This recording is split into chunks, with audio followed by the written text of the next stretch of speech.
有缘了，哪怕你杀人放火、坏事做尽，灵药在下也卖得；无缘了，哪怕你十世善人、万两白银，我也绝不会少收取你一文。我们师徒呢，喜欢听这世间最好的善事，也喜欢听这世间最穷凶极恶的恶事，须得是你们亲身经历的才行。我们师徒就当是个听课，听完一乐呵，转头就忘。苏小璐说得很爽朗，让不少人听了蠢蠢欲动。苏小璐和归游进了客栈就关了大门，而外面瞬间喧闹无比。外面喧闹，客栈里安静，浮华叫嚣皆和他们无关。归游师傅，你说我们会成功吗？众儿已经抛下，苏小璐却也没有十足的把握。如果对方不上钩，他当如何？直接把那人的孩子抓住打一顿，使得他一身暗伤难以医治吗？哼，丫头，如此的游戏，即便是我也会有所心动，更何况其他人。人性都是贪婪的，大多数的坏也不过是坏的不纯粹。会来就好。苏小璐眯了眯眼眸，眼中光芒尽显腹黑。他素来小气护短，牛仔是他承认的师弟，那就是他护着的人，被如此欺负，他自然要为他报仇。12年呢，难以想象牛师叔带着牛仔这12年怎么苦过来的。命运艰苦，牛师叔也把牛仔养育成积极向上、温暖的人，不怨不恨。凭什么他们12年的努力白白让别人摘取果实？即便那百人符类已经没有了，拿不回来，那他也要他吃不下去。接下来的12年，牛仔依然会很艰苦，所以那人凭什么好过？归游却是不自觉地露出了一抹微笑。苏小璐瞧见，好奇地问：归游师傅，你笑什么？看着你，师父就想起了曾经少年的时候，师父也曾是少年。看着如此的苏小璐，他想到的就是一脉相承。论骨相，苏崇是最佳的奇才，但论眼缘，还得是苏小璐最得他心。当年初见，他还怕着小丫头熬不住练武的苦，他总是娇气了些，但几年时光过去，他却从没有让他失望过。小丫头就是嘴上娇气，骨子里也是比谁都傲。师父年轻的时候一定也很光彩。归游笑了笑，没有回答。光彩也有，狼狈也有，什么都有。客栈外面吵闹还没有停，苏小璐和归游安静地等着。在客栈之外，人们议论纷纷。有人说这肯定是官府的人想要用这样的手段来抓获罪犯，有人说管他是什么人呢，有这样的事情肯定是要试试的。万一瞎猫碰到死耗子呢？得灵药一颗，那岂不是正大发了？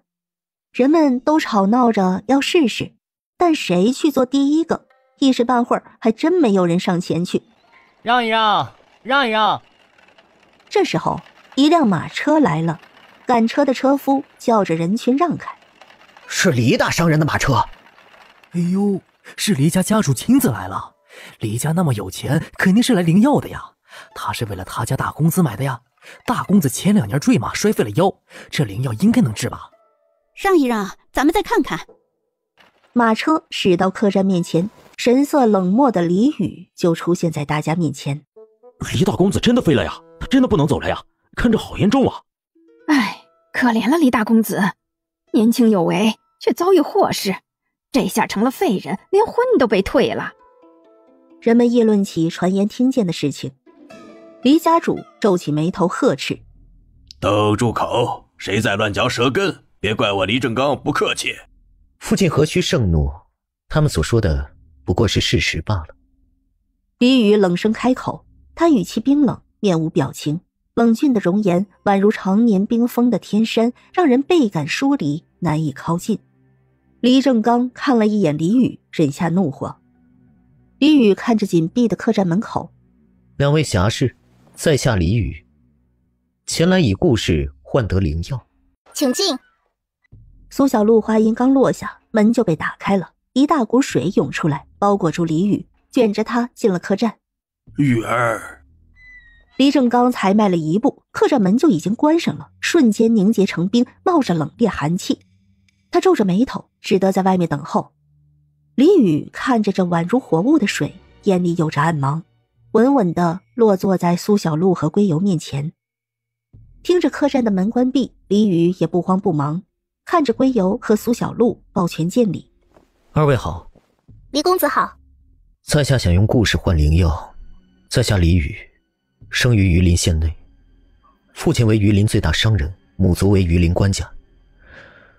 有2名舅舅是武将，从小家中富裕，过着锦衣玉食的快活日子。我自命不凡，习武学文样样不差，我想要的都能得到，包括女人。成年时，看中一寻常小户家的女子，欲将其娶为妻子。订婚后，我带着她四处玩耍，斗鸟、骑马、学文、弹琴，只想和她做一对快活夫妻。未成婚的那2年，她很开心，我也很开心。2年前，我同她一路去骑马，马儿发疯将她甩落下去，我为了救她，我跳了马，我抱着她从山坡滚落，腰脊撞在石块上，从此再也站不起来了。下肢无力，她只是受了一些轻伤。后来呢？后来，和我一直不对付的仇人来看我，把她揽入怀中，亲了她，和她相拥。在那般时候，让她亲口告诉我，她的出现只是我的仇人精心谋划的阴谋。我用心宠着爱着的女子，只不过是一点朱唇万人尝，一双玉臂万人斩的烟花女子。她一改我所认识的风貌，在我面前很傲慢，很得意。她如交颈鸳鸯一样，他们把我的自尊和尊严踩得稀烂。我素来骄傲，如此不堪的事情我羞于启齿，公诸于众，所以哪怕是这样，我也没有告诉任何人。她来退了我的婚，另嫁了他人。人们只当我是命有劫数不如意才遭此劫难，人们觉得我可怜也很大度，毕竟我没有追究她来退婚，还给了她1000两纹银。我这个故事可以1000两换药了吗？苏小璐看着李宇，有瞬间李宇给她一种很熟悉的感觉，阴鸷、疯魔。他冷峻的皮相里藏着的是黑暗，是腐烂。阁下的故事只怕还没有说完吧。归游盯着李宇，李宇看向归游，勾起一抹笑意，阴鸷邪魅。没错，既然被看穿了，那我便一同说了吧。当我知道他们有苟且，我的确是很难过，但背叛我的人我怎么会轻易放过呢？我那仇人从小就和我诸多比较，他是嫡子，我也是。我好的时候他比不过我，我废了他仍然比不过我。我不过是略施小计，他就被庶子顶了位子，被他亲生父亲失手打断了腿，从此比畜生还不如。他庶弟比他聪明多了，从小对他积累了不少恨，但不会做在表面上。表面上做得漂亮，暗地里有1000种办法侮辱他。那个女子，我以同样的方式骗了她。挺可笑的，她那么会装，竟然也会上当。只可惜她和我一样，没遇见好东西，被骗光了银钱，那个男人就会把她卖去军营了。而我，即便坐在这里，我依然能掌控黎家。我的地位无人能撼动。如今风云变幻，我知道我还会重新站起来的。我这个人该是我的，追其一生我也会拿回来。不是我的，我也不要。坊间说我什么的都有，冷漠无情，可怖如鬼之类的。李宇看着归游，一字一句毫不闪躲。他是一个阴暗有度、谋算过人的人。归游看了李宇一眼，没有说话。苏小璐走到李宇身前，你伸手来。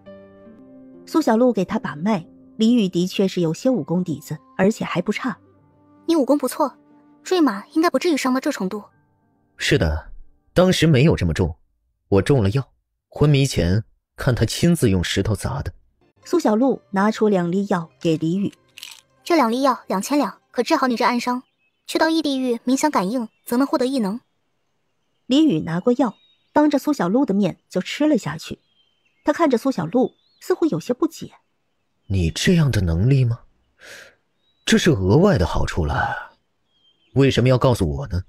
你早晚都会知道的，不为什么，我就是看你顺眼呗。苏小璐笑了笑，如果他是李宇，他也会这么做的，说不定会做得比他更狠。李宇从怀中取出银票，给了2000两给苏小璐。多谢了。不谢，改日李公子若是痊愈了，上街上走一圈就好。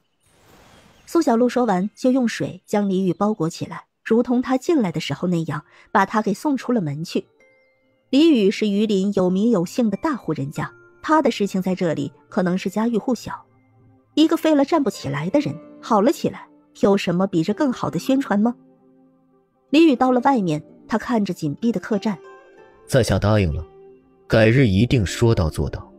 玉儿怎么样？刚刚在里面发生了什么？灵药是真的，2位侠士对我的故事很满意，1000两便换得灵药了，不出5日就见分晓，回府吧。黎正刚听了就放心了，这个儿子有勇有谋，他说有用，那便是真的有用了。黎家人来去不过是2刻钟时间，他们一走，还在观望的人立马就争先恐后的要进客栈了。排好队，一个一个来，每人只有1次机会，不得重复。苏小璐的声音从屋内传出，人们自觉排好队，那跟活物一样的水涌出来，把人圈一个进去，门一关就冒着寒气。没多久，里面的人就垂头丧气出来，还一边叹气：哎，我说的那么精彩，怎么就不行呢？哎，看来我们这个好运气，什么灵药肯定是假的，看也不给看。呸！哎呦！他才唾弃，就有一只水做的脚对着他踢一脚，那人哎呦一声，不敢再乱说，后怕的跑了。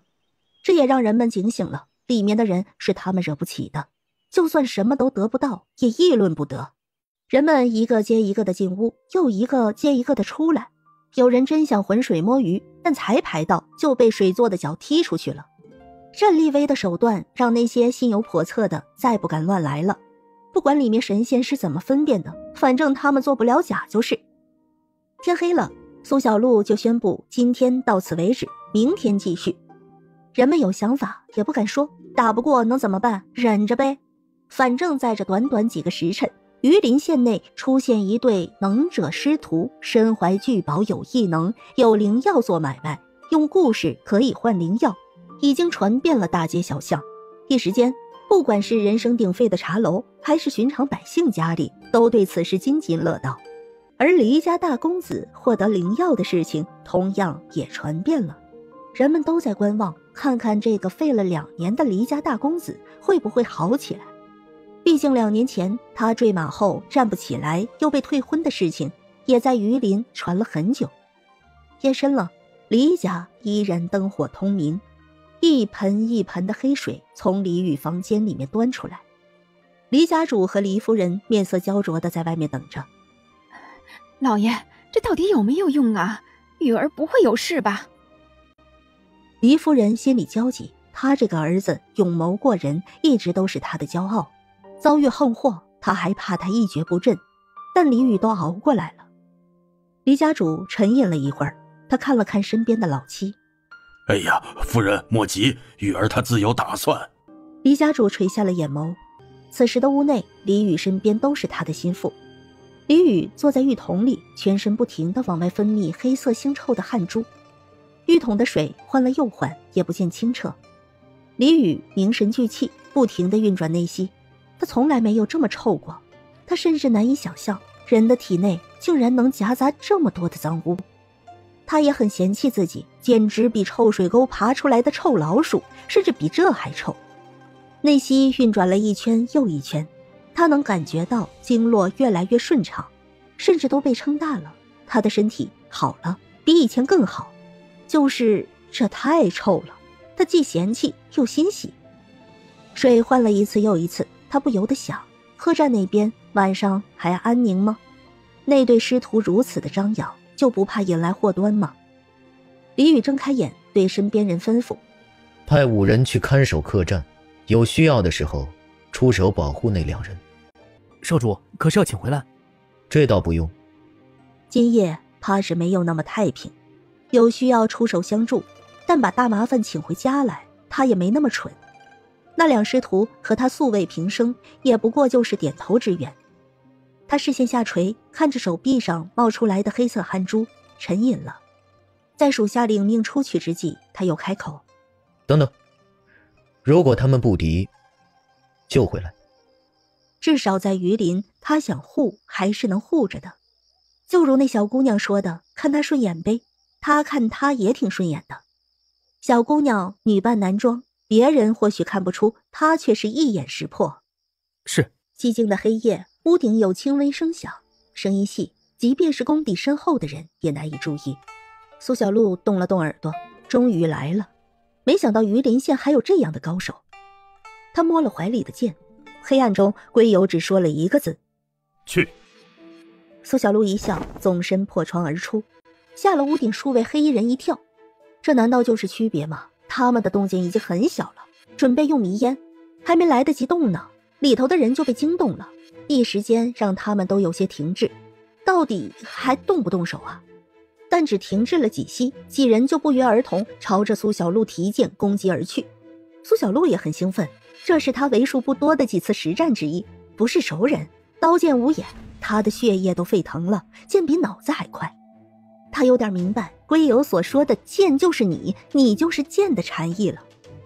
他手里的剑好似有了生气，每一次接招劈砍挥动都恰到好处。面对6人，他也丝毫不落下风。龟友不知道什么时候已经出来，在暗处看着，非常的满意。苏小璐的进步非常大，他的剑艺灵秀，剑招千变万化，看得出他很享受出剑。小丫头悟道的挺早啊。苏崇那小子好似都还没有这个觉悟。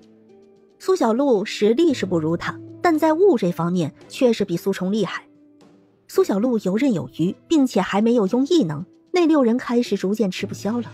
他们也感觉到了苏小璐在练着他们玩，明白这一点，羞辱感油然而生，士可杀不可辱啊！他们愤怒群起而攻，苏小璐眼睛一亮，也像是吃了神药，更加兴奋。他的剑影都快看不见了。明人不做暗事，你们要做梁上君子，可就别怪我羞辱你们。项上人头我不要，但我要你们的顶上发，拿头发来。苏小璐打得很痛快，放出了狠话。他游刃有余，剑光闪过，6黑衣人纷纷后退，但还是头顶凉飕飕的。他们的顶上头发全都被苏小璐削去了。愤怒难忍，却又不是对手，只好收剑逃走。龟友师傅，我厉不厉害？悟性不错，有待提高。苏小璐高兴的一蹦一跳的，龟游夸得很含蓄，他还是领会到夸奖的意思。苏小璐还想着下半夜还会不会有人来呢，但显然他要失望了。在这第一波无功而返，还丢了顶上头发后，其他的有心人也默默地退去了。打头阵的已经惨败，他们也不傻，也没有那自取其辱的嗜好。一个徒弟身手已经如此厉害，不知道那师傅出手后会怎样。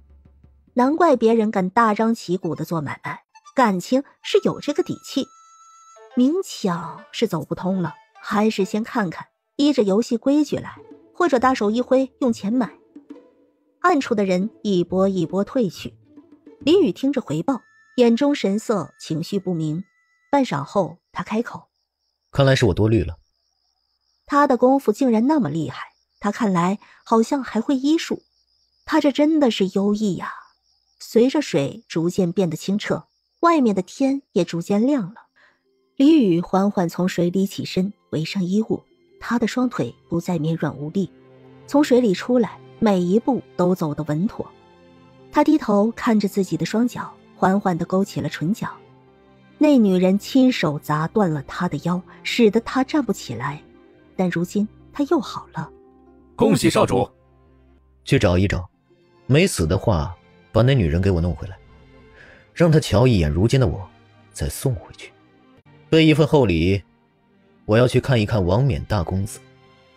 李宇沉声吩咐，他可不会厚此薄彼，该诛心的人一个都不会放过。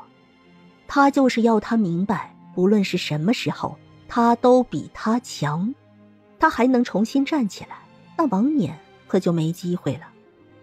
李宇换了衣衫，一头墨发随意梳了一半，他起身推门出去。朝阳正好，阳光倾泻在他身上，他走入所有人视线里。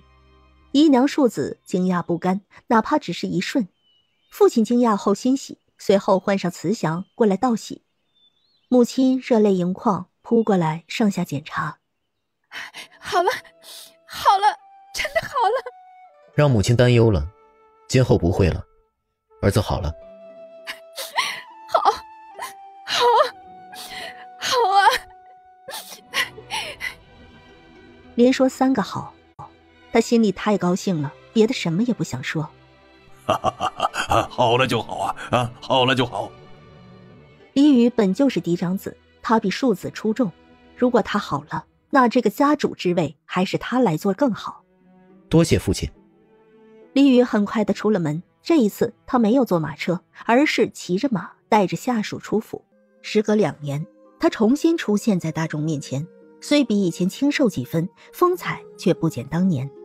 曾经骄纵得意的少年，已经蜕变成沉稳严谨、更有魅力的青年男子了。他策马奔腾，只是路过，就让不少女子芳心暗许。他应约出门，完成了苏小璐所说的。当人们反应过来，灵药真的是灵药后，无数人都在涌向一个地方，不管是群攻还是单挑，今天的人比昨天还多。苏小璐和归游师徒2人配合默契，3次之后就不再出手。今日来用故事换的人也不少。下午的时候，苏小璐接待了一位特别的男子，他衣着贵气，面容不出众，进了客栈后很有礼貌地躬身见礼。小生王江见过2位侠士，小生也有一故事，希望能与侠士换得灵药。那就要看你的故事好不好听了，你说。他听了1天的无聊故事了，不是偷别人瓜菜，就是偷别人女人，没意思透了。还有的编的，编什么妖魔鬼怪，想要吓唬他催眠他，非常的没意思。这个王江看起来是个书生，看他2眼，苏小璐觉得平平无奇。王江也不多言，坐下来后就说道：小生王江，我王家一庶子，小生从小喜爱读书，但嫡母妒忌，嫡兄不喜。小生的母亲也死于嫡母的蹉跎，小生在府里比杂役还不如。嫡兄王冕风光得意，小生也一直很谄媚，府邸做小的讨好他，只求安稳读书，将来有天能出去自立门户，考取功名。小生本以为人生就这样了，但前2年榆林发生了一件大事，黎家大公子坠马而伤。此事本与我无关，但黎家大公子找了我，他问我想不想代替王冕，把他曾经羞辱我的都还回去。如果我想的话，他就能帮我。我想了许久，我答应了。我按照黎大公子所说去做，父亲真的渐渐注意到了我。嫡兄错的越来越多，父亲对他逐渐失望。短短1年，他就被放弃了。而我如愿以偿转到嫡母名下，被父亲培养。我喜爱读书，我安心准备考试。嫡兄所有挑衅，我都不会放在眼里，因为父亲会解决他。黎大公子说，想要永远不会被代替，那就只能毁掉弟兄。在他的献计下，我设计父亲醉酒。那一次爆发了前所未有的争吵，父子反目成仇，兵刃相见。父亲赢了，嫡兄为此断了双腿，养在别院。而我如愿以偿的安心刻苦攻读。直到现在，父亲还都不知道他们反目成仇的是一场算计。昨日黎大公子来看望了家兄，家兄被刺激的发了疯，嚷嚷着要买灵药，他也想站起来。我一想，有这样的好事，为什么要给他呢？所以我先来了。小生身子骨弱，这一变四级，小生也不想做手无缚鸡之力的书生。不知小生这故事能否千两换取灵药？王江礼貌地拱拱手。苏小璐倒是没想到李宇的故事还有番外呢，他点头，可以换，但我有个问题想要问你。啊，侠士请说。你那个嫡兄要是想来，你还会放他来吗？会。黎大公子说他并不是简单的人，他若是有这本领，他也想看看。黎大公子有多记仇，他太明白了。王冕即便是有着机会，那也会是先上云端，又狠狠跌落下来。没有什么比让人拥有希望再失望更痛苦的事情了。苏小璐没有再问，给了王江一粒药，收了他银子，就让他出去了。王江当即就吃了灵药，走之前还礼貌地对苏小璐行了一礼。见了一人又一人，苏小璐还没看见想见的人。结束今天后，苏小璐和归游一起吃饭，他不由问：师傅，你说那苗氏什么时候才来啊？明天。今天李宇好起来的事情才传遍，苗氏肯定会知道，今天更多的消息能让他下定决心，所以明天苗氏一定会来。牛仔的事情他和归游昨天就已经查清楚，师徒二人不惜血本布下这个局，就是为了等苗氏上钩。苗氏来得早，他收局就收得早。想着李宇的故事，苏小璐不由嘀咕：真希望那个王冕明天也能来，他们的故事可真精彩。的确。丫头，记住，离李远远一点，不要被他表象迷惑了。苏小璐已经13岁了，也差不多是情窦初开的时候，小丫头难免都喜欢长得好看的。归游师傅放心，我绝对不会被骗的。归游师傅，我如果像你和师傅这样一直不嫁人，会怎么样？归游看着苏小璐，他沉吟了。他在想，是不是他和老头给了丫头什么不太好的示范？他未娶，老头一生也未娶。苏小璐师承他俩，想法已经和普通女子不一样，她的思维已经跳出了女子普遍的思维。嫁人生子，在苏小璐看来不是必要的。也不会怎样。我和你师父身体都很好，再护你40-50年没问题。至于你不嫁人，那大概你会看遍这个世界吧？去陡峭的悬崖看飞流直下3000尺，去一望无际的原野看太阳落下升起，去吃你难以想象的食物，认识你难以想象的人，还会见识你想象不到的黑暗种种。大约就是这样。不过你若是嫁人了，也不要停下脚步。这世上好风景太多了，美妙的人和事无处不在。不要因为一些情爱困于浅滩，而永远不去翱翔。谢谢归游师傅。苏小璐笑得开怀，她可真的太幸福了。她从未感觉被拘束，上辈子是，这辈子也是。吃完饭洗漱之后就睡下了，今夜非常平静。第3天，今天来挑战的人只是图个乐趣和幸运。3次被水冲走后，大家就识趣的散了，想要碰运气的人已经很少了。有财力殴打开始登场。早上的时候，苏小璐就以10000两卖出了10粒丹药。中午的时候，来了个特别的客人，是被推着进来的。苏小璐一看他，就知道他是谁了。王江口中的嫡兄王冕。王冕长得比王江好看很多，他神情阴鸷，许是因为久久不如意，他的气色并不好，看苏小璐的眼神也很不善，连伪装都省去了。关上门之后，王冕就阴冷地说道：想必2位已经知道我是谁了吧？的确是知道，先前你的弟弟和你的仇人都用故事换了药，只花了1000两。你呢？王冕眼神阴了阴，他窸窸窣窣地笑了，双手捏在木轮椅子上，格外的用力，手背的青筋已经跟蚯蚓一样鼓起，面色也阴鸷狰狞可怕。那我就不兜弯子了，你也听听我口中说出来的吧。我从小聪明，但总是被李宇压了一头。李宇活泼开朗，别人总说我心机太深，没孩子气，看着不舒服。人们总是很喜欢他，那些夫人们对待李宇总是笑吟吟的，看见了我就很嫌弃，因为我的母亲是妾室上位的，我的母亲曾是歌姬，他们都看不起他。我的母亲总是教育我要争一口气，要做最好的最强的，我一定要比李宇强。李宇聪明，却玩不过女人，我不过是花费重金从其他地方找了一个花魁演戏，他就上当了。我要毁了他，我也做到了。你是不知道，我当着李宇的面刺激他的时候有多高兴。人们不是说他是小太阳吗？我看他还灿烂不灿烂。我唯一算漏的是李宇，他也不是表面看着那么无害。我以为他要一蹶不振了，没想到他竟然很快就振作了，还狠狠报复了我。他可真虚伪，整个榆林的人都还在可怜他。哼，可怜他痴情错付，可怜他被退婚，但别人哪里知道，算计他的人早就被他狠狠报复了。那个女子只怕如今过得也是凄惨极了。依着林雨的手段，怎么可能放她过得舒服？虽然我失败了，但我也不后悔。林雨能等到新生，我也能。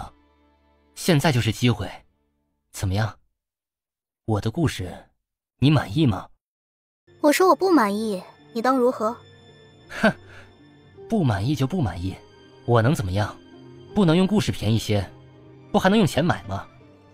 我拿2万两，你给我2颗，我也要站起来。王冕并没有抱什么希望，毕竟李宇和王江已经换过钱了，他再说出来故事不能换钱也正常。他也不是没做准备，他们都以为他被打倒了，可笑，李宇都能装，他自然也能装。说着，王冕弯下腰，脱下鞋子，卸了他的半个脚掌来，取出厚厚的银票给苏小璐。他竟然是个残疾人，缺失了半个脚掌，以此用来藏钱，只怕无人知晓这个秘密。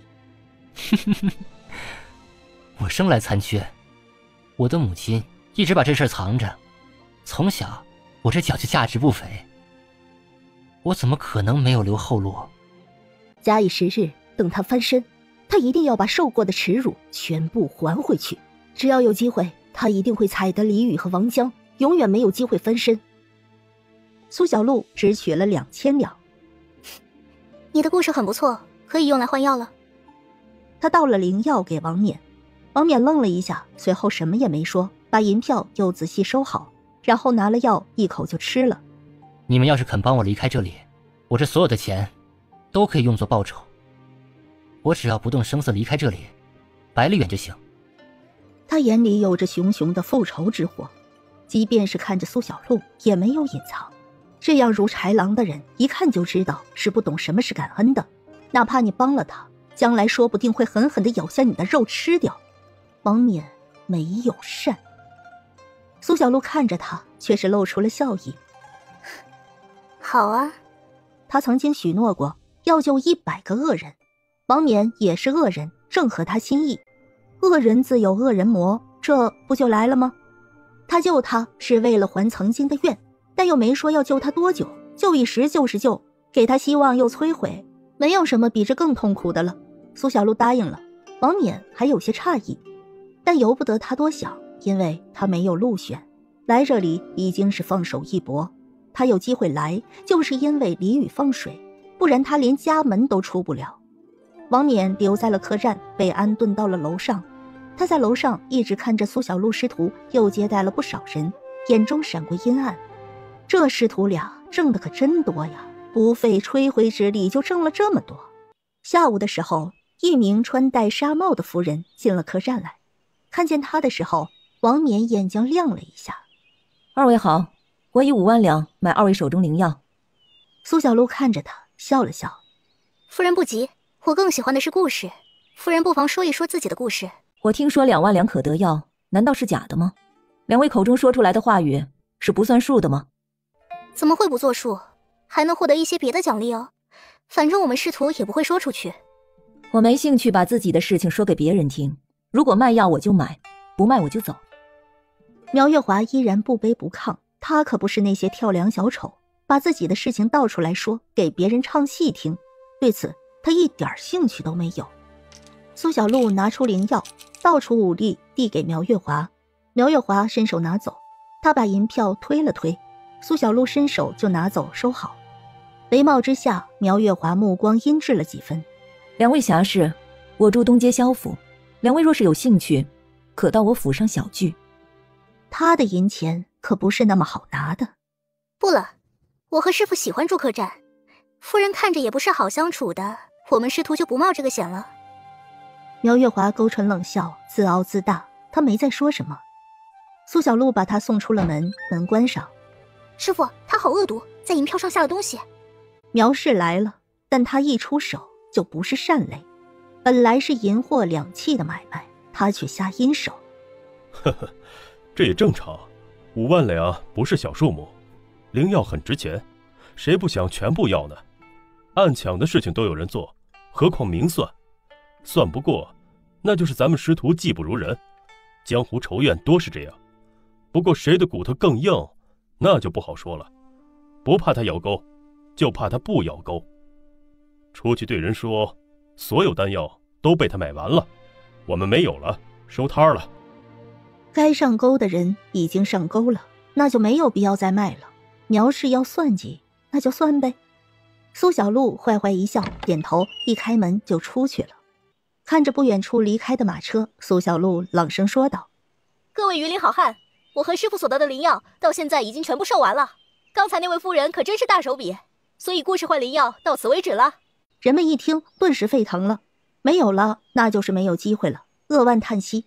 也有人注意到苏小璐说的话，最后那位夫人有心人已经开始去追查了。抢不过这有异能的师徒，抢没异能的女人应该不难吧？啃不动硬的，啃软的总行吧？苗月华远远的听到苏小璐的话，狠狠地咬牙低咒一声，然后吩咐车夫加快了脚步。这灵药还得赶紧拿回去吃了才行，没有什么比吃进肚子里更好。这东西他上手就知道是好东西。回了府，苗月华就直奔小院去。小院有练武之声，他神色柔和，看着挥舞拳头的儿子，眼神温柔。一儿，来，娘给你吃个好东西。苗月华可不想等，直接就把3粒药塞给了萧逸吃下去。他自己也吃了2粒，刚吃下去，数位不善的人已经来了，还有人挟持了男主人。萧父神色慌张，大腹便便的他恐慌地朝着苗月华求救：夫人救我呀！苗月华摘下了纱帽，露出惊为天人的美貌容颜。他神情冷漠，并不多看萧父一眼，而是护着儿子萧逸。药已经被我们母子吃掉了，那师徒2人说谎了，他们明明还有一大瓶。萧逸有些不安。娘。苗月华摸了摸他的头：一儿不怕，有娘在，娘绝对不会让你受任何伤害的。萧父感觉被冷待：夫人救我呀！想要你丈夫的命，就拿灵药来换。那师徒2人手里有，他们能不知道吗？关键是他们抢不到，人家武功高强，还有异能，去了不但没什么好处，还会被削去头发受侮辱。对付苗月华就不一样了，这就是个女人，还要护着一个幼子，强弱他们还是分得清的。夫人救我！一儿，快让你娘救我呀！萧父很是慌张，看着哀妻眼中神色冷漠，他更是慌，把视线落在儿子身上，想着儿子总是在意他的。萧逸看了一眼苗月华，见苗月华无动于衷，他也不看萧父。夫人，一儿还小，他不能没有爹呀。你闭嘴，不过是一具烂臭之身，死了就死了。在获得牛仔师徒那100人符类后，萧父对他来说就彻底没用了。用他这条不值钱的命换灵药，这么赔本的事情，他怎么可能做？萧父傻眼了，他难以置信地看着苗月华，喃喃自语：夫人，我们可是夫妻呀，你怎么能这么说我？说他烂臭之身，死了就死了，怎么能这么说他呢？苗月华根本就不想搭理萧父这个蠢货。你们想要趁火打劫，那也要看看有没有这个本事。从你们踏入这个宅子吸的每一口气开始，你们就中降头了。哼，我乃黑巫苗月华，你们可识得？苗月华把手臂袖子一挽，白嫩的手臂上竟是一只栩栩如生的毒蝎子纹身。你这个毒妇！本想趁火打劫的几人都露出惊骇之色，纷纷咬牙切齿。趁着钟骨不深，此番去药店寻一味蟾蜍，一味百足蜈蚣，煎水服用方可解骨。拖的时间久了，若是解不掉，那就不好意思了。你们不上门来找我麻烦，我亦不会对你们出手。说我是毒妇，你们也不是什么好东西，大家都是半斤8两的人。苗月华淡定自若地勾着一缕头发抚了抚，就许他们起祸心，就不许他防备了。你说你是黑巫就是黑巫吗？谁知道你是不是在骗我们？我们在这里连水都没喝一口，下蛊岂是这么容易的事情？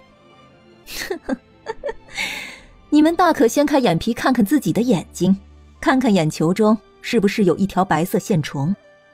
他话音刚落，那几人纷纷以剑为镜，提着自己的眼皮检查一看，一看之下纷纷都变了脸色。他们将萧父推开，愤然无比。你刚刚说的解蛊之法可是真的？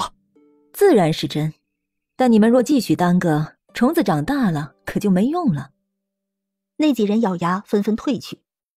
叶儿，回房。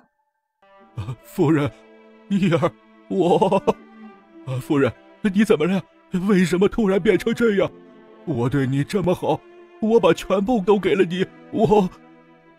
为什么要这样对我？萧父其实想这样问，但苗月华冷艳扫过来，这最后的话他竟然是不敢问。别叫我夫人，我看见你就恶心。萧父一脸受伤，他想起和苗月华过去那些幸福快乐的日子，一切还犹如昨日。现在苗月华突然就冷眼相待，让他犹如梦一场。事已至此，我也懒得和你周旋，你最好自己滚出去，滚得远远的，别让我再看见你，不然的话，我要了你的命。当初若不是只有你能让我有孩子，我怎么会看上你这样恶心的人？粗俗低等，恶心死了。苗月华眼中的厌恶让萧父备受打击，站都快站不住了。苗月华很美艳，风情万种，婀娜多姿，他一直很喜欢她，迷恋她，为了她什么都愿意做，他是真心的。但现在苗月华说他恶心死了，他说以前和他恩爱欢喜都是假的。萧父难以接受，心痛得无法呼吸。叶儿，回房去。萧逸点头，没有多问，也没有看一眼这个伤神的父亲，就回了房间。妻子冷漠，儿子也冷漠，萧父心里别提多难过了，脸色更是犹如天塌下来一样。萧铁牛，你也不照照镜子，你看看你，再看看我，你配得上我吗？别说是我，就是你原来的妻子郑家女，你也是配不上的。她遇到你那是瞎了眼倒了8辈子血霉，才找到你这么恶心的男人。你和他对我来说都没有什么区别，你们的作用都是一样的，只不过是我和我儿子的垫脚石而已。现在没有用了，谁还会留着碍眼呢？要不是当初那老牛鼻子把你那儿子带走了，我也不至于留着你12年，害我受了12年的恶心。每天看见你这张脸，我都恶心得吃不下饭。要不是留着你还有用，我早就弄死你了。萧父被刺激的脸色苍白，心伤的眼泪在眼眶里面打转。他觉得自己过了这么多年的幸福日子，今天知道这竟然都是假的，一时间叫他难以接受。他感觉心口梗痛，刺激之下更是痛得气都上不来。萧父痛得面目扭曲，苗月华一脸嫌弃，快步回房。这次的符泪他已经和儿子用了，那必死之劫，那孩子熬不过去，所以他也不想和萧父伪装了。这个原来是做铁匠的普通男人，没有一点魅力，连字都不认识几个，要多差劲儿有多差劲儿。每每想起曾和他在一起就恶心。等他出来发现他就这样死掉，多好啊。萧父看着他倩丽的背影远去，两行眼泪模糊了视线，他还是难以相信爱妻会对他做出这样的事情。今天先是突然被挟持，爱妻和爱子又突然变成他不认识的样子。萧父只觉得这是一场匪夷所思的梦，但他心口好痛，他感觉自己好似要死了。这时候眼前突然出现2道身影，萧父吓得扭动起来，呜呜咽咽的想要喊救命，他浑身都不听使唤了，他一个字都喊不出来，只得惊恐地看着来人越走越近。他们是来杀他的吗？这一定是梦吧，为什么他还不醒呢？苏小璐非常的嫌弃，但想着不能让萧父这么轻易的死了，他拿出保命的好药，噎开萧父的嘴巴，给他灌下去。你可真是恶有恶报呢，这么轻易就死了，岂不是便宜你了？好好活着吧。误打误撞又救了一个恶人呢，死有什么可怕的？活着，好好的活着才是最令人痛不欲生的。师父，没想到这个苗氏竟然是这样的。苏小璐和龟友跟随而来，看见了这一出精彩的大戏。苏小璐心中也是五味杂陈。苗月华利用萧父，萧父也不是个好人，不然也不会被苗月华利用。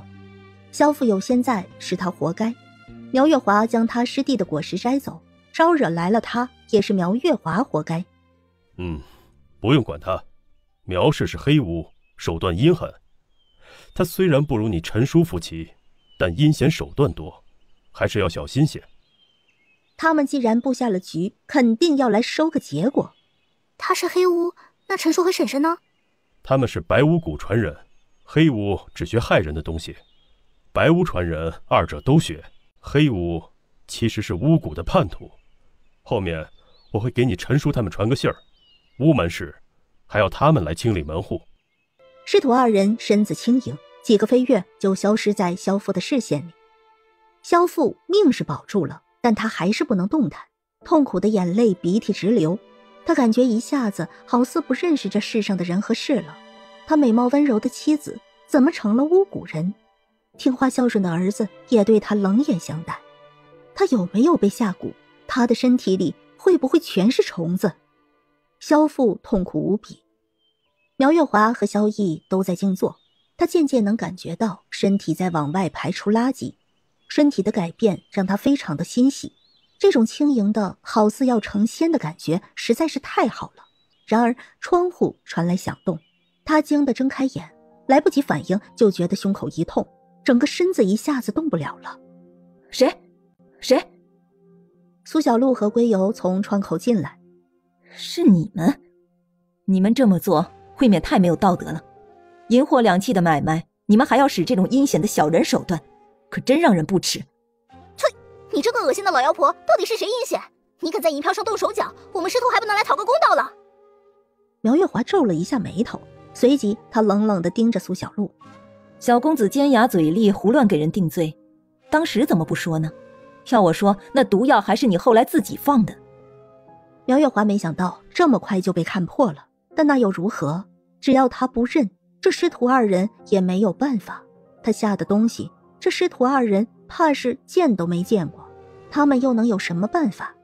呵呵，我来可不是和你比口舌功夫的。我这个人素来不吃亏，谁暗算我怎么都要还回去的。你不认不要紧啊，反正这些东西我给你儿子全灌下去就是了。你以为你不认就不存在了吗？苏小璐嘲讽地看着苗月华，直接掏出一个纸包，走到萧逸身边，捏开他的嘴巴就给他灌下去。萧逸动弹不得，想吐又吐不了。苏小璐点在他的下颚处，导致他不停地吞咽。苗月华再怎么镇定，看见儿子出事也绷不住了。你别动儿子，有什么冲我来，他是无辜的。你刚刚不是还不认吗？苏小璐丢了纸包。切，母债子还，没听过吗？无辜？哼，萧逸可不无辜，他又不是3岁小孩，什么都不懂。自己母亲是个什么样的人，他能不知道吗？得了便宜还卖乖，还想装无辜？无辜个屁！苗月华对他出手了，正好新仇旧恨一起算。你们！苗月华瞪红了眼睛，他万万没想到自己会惹来这么可怕的麻烦。萧逸难受极了，喉咙干裂的要爆炸。水，给我水！不要给他喝水，求求你们了！是我有眼无珠，不知二位尊驾多有得罪，请你们大人有大量，饶过我这一次。我苗月华一定搭牛做马来还这个债。他那一包虫粉要是遇了水，一定会全部在他儿子身体里孵化，那样的结果他不敢想。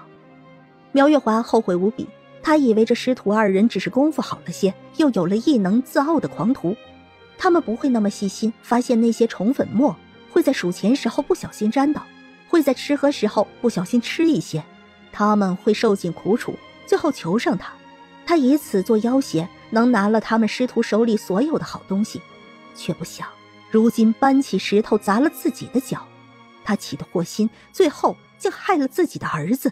原来那东西是不能碰水的呀！如果被我们师徒不小心吃了，会发生什么呢？我真是太想知道了。哎，你看，你儿子都快要渴死了，我这么好的人，怎么能不给他喝水呢？苏小璐手里的水球分裂成一枚枚小水珠，她一弹指，就有一颗水珠飞到萧逸的口中。萧逸立马一口咽下，但只舒适了一息，就又痛苦的恳求：“不够，再给我水！”他贪婪的目光看着苏小璐手里的水球，恨不能扑上来喝个够。不要给他喝，求你们了！是我有眼无珠，一切都是我的错，求求你们让我怎样都行，只是别伤害我的儿子。给我水，我要喝水啊！一儿，不能喝水，你冷静一点。娘，我好痛！娘，我要喝水！娘，救命！苏小璐分了一颗李子大小的水球，投喂到萧逸嘴巴里。萧逸咕咚一下就咽下，露出了片刻的舒坦神色，但很快痛苦重新席卷。好渴，我还要喝水，我还要喝水，给我喝水！苗月华美眸大睁，转而怒瞪苏小璐。她的美貌，那个冷漠无情的男人丝毫不为所动。他的小徒弟简直就是个魔鬼。你这样看着我干什么？我好心给你儿子喝水呢，你看他都渴成那样子了。苗月华恨得咬牙切齿，但又动弹不得。我有钱，白银40万两，还有一些名贵珍宝，我全都给你们，只求你们放过我这一回。苗月华闭上眼眸，这对师徒贩卖灵药应该是要银钱的，这回他阴沟里翻船，他认了。唉，谈什么钱呢？那东西我们师徒又不缺，有的就是。苏小璐轻描淡写地拒绝了苗月华的自我救赎。苗月华难以置信地睁大眼睛，不要钱，那要什么？苏小璐手里的水珠又朝着萧逸投喂了一次。不要给他喂水了！你说，你到底要什么？只要我有，全都给你。萧逸喝水的时候发出很大的咕咚声音，那一刻他痛苦的表情瞬间变得愉悦，但仅仅维持了几息，痛苦狰狞又重新席卷他的面目。他双眼通红，看着苏小璐的手。我要喝水，给我水，给我水啊！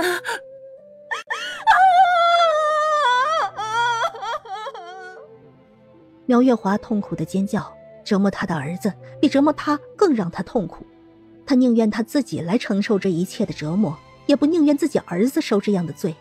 悔恨、愤怒、憎恨的泪水从眼角滑落。他恶狠狠地瞪着苏小璐，这世上怎么有这么可怕的少年？他的心到底是什么做的？苏小璐笑得很灿烂，是人就有软肋。对于苗月华，儿子就是他的软肋。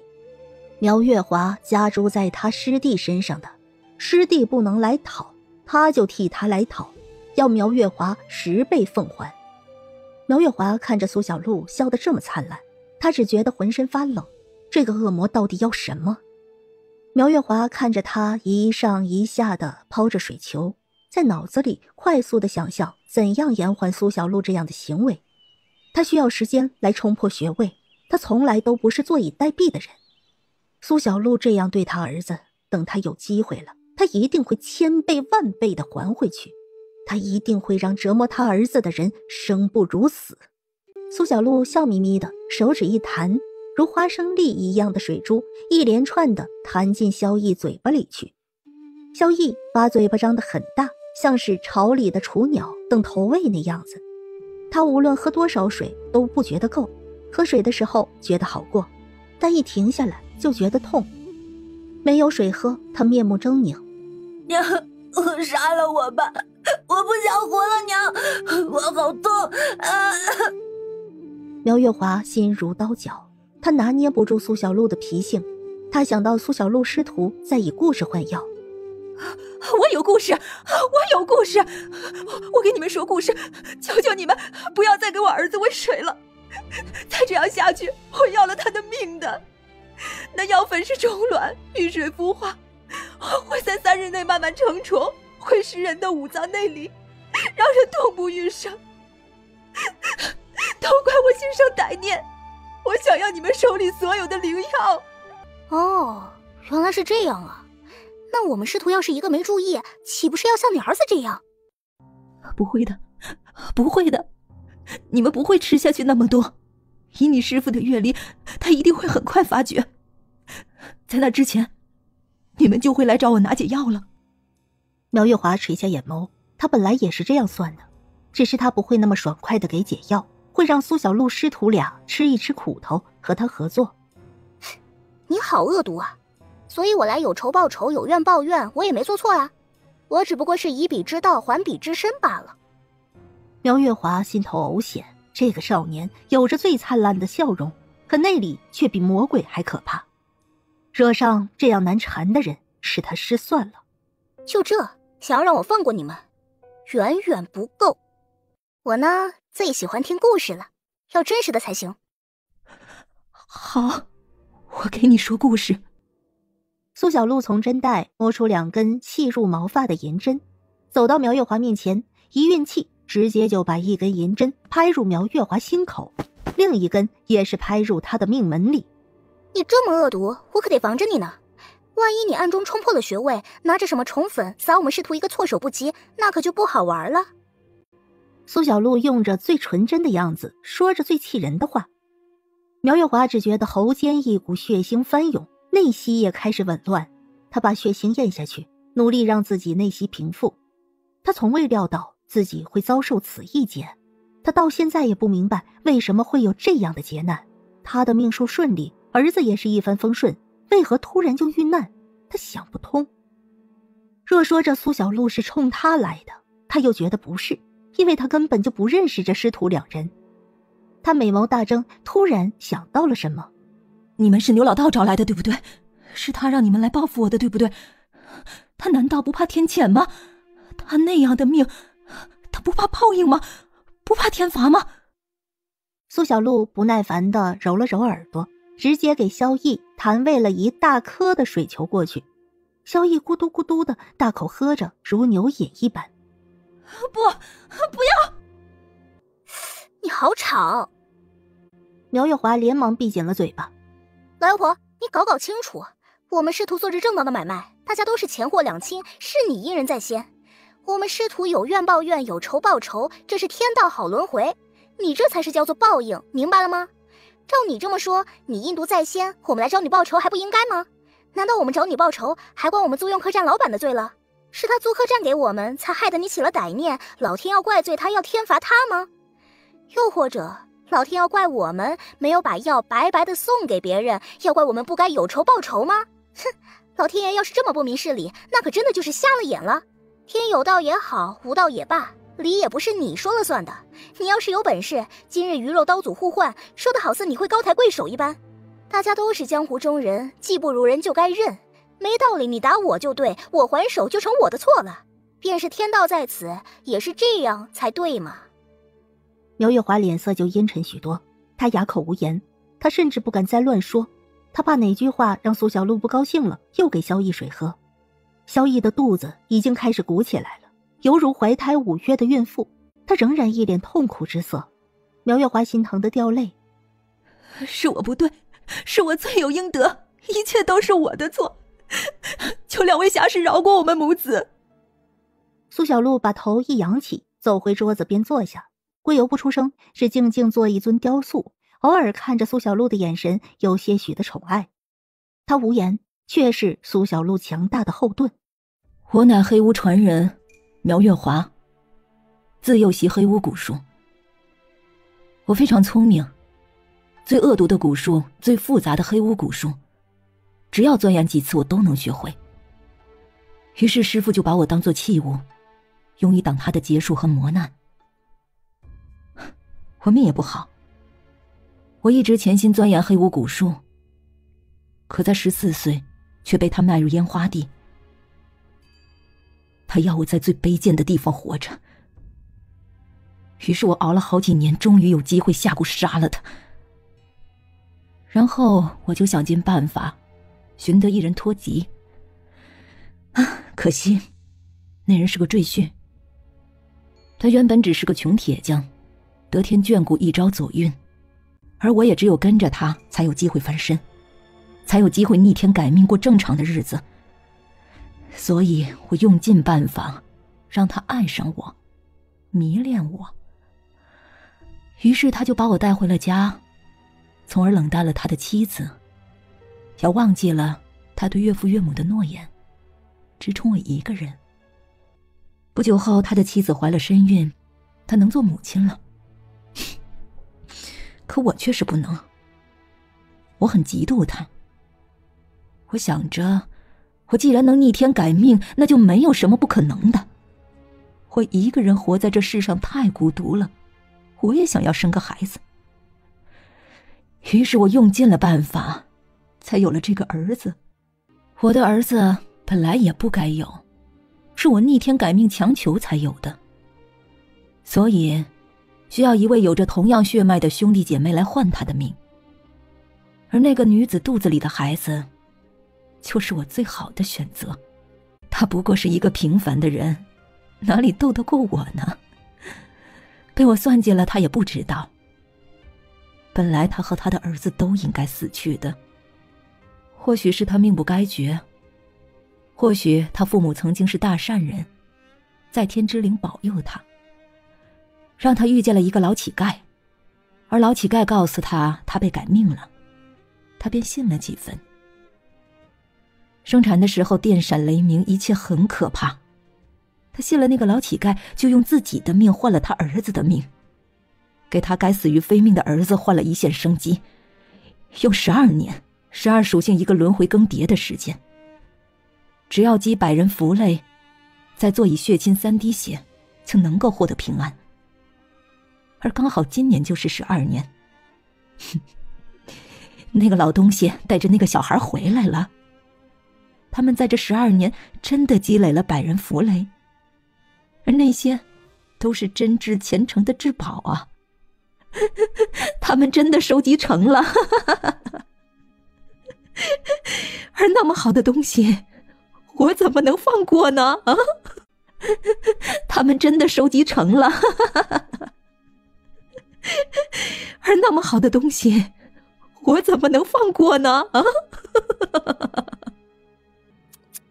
你可真是恶毒啊！老天爷可真不公平，让你这样的人做什么坏事都能成功。我就是来替天罚你的。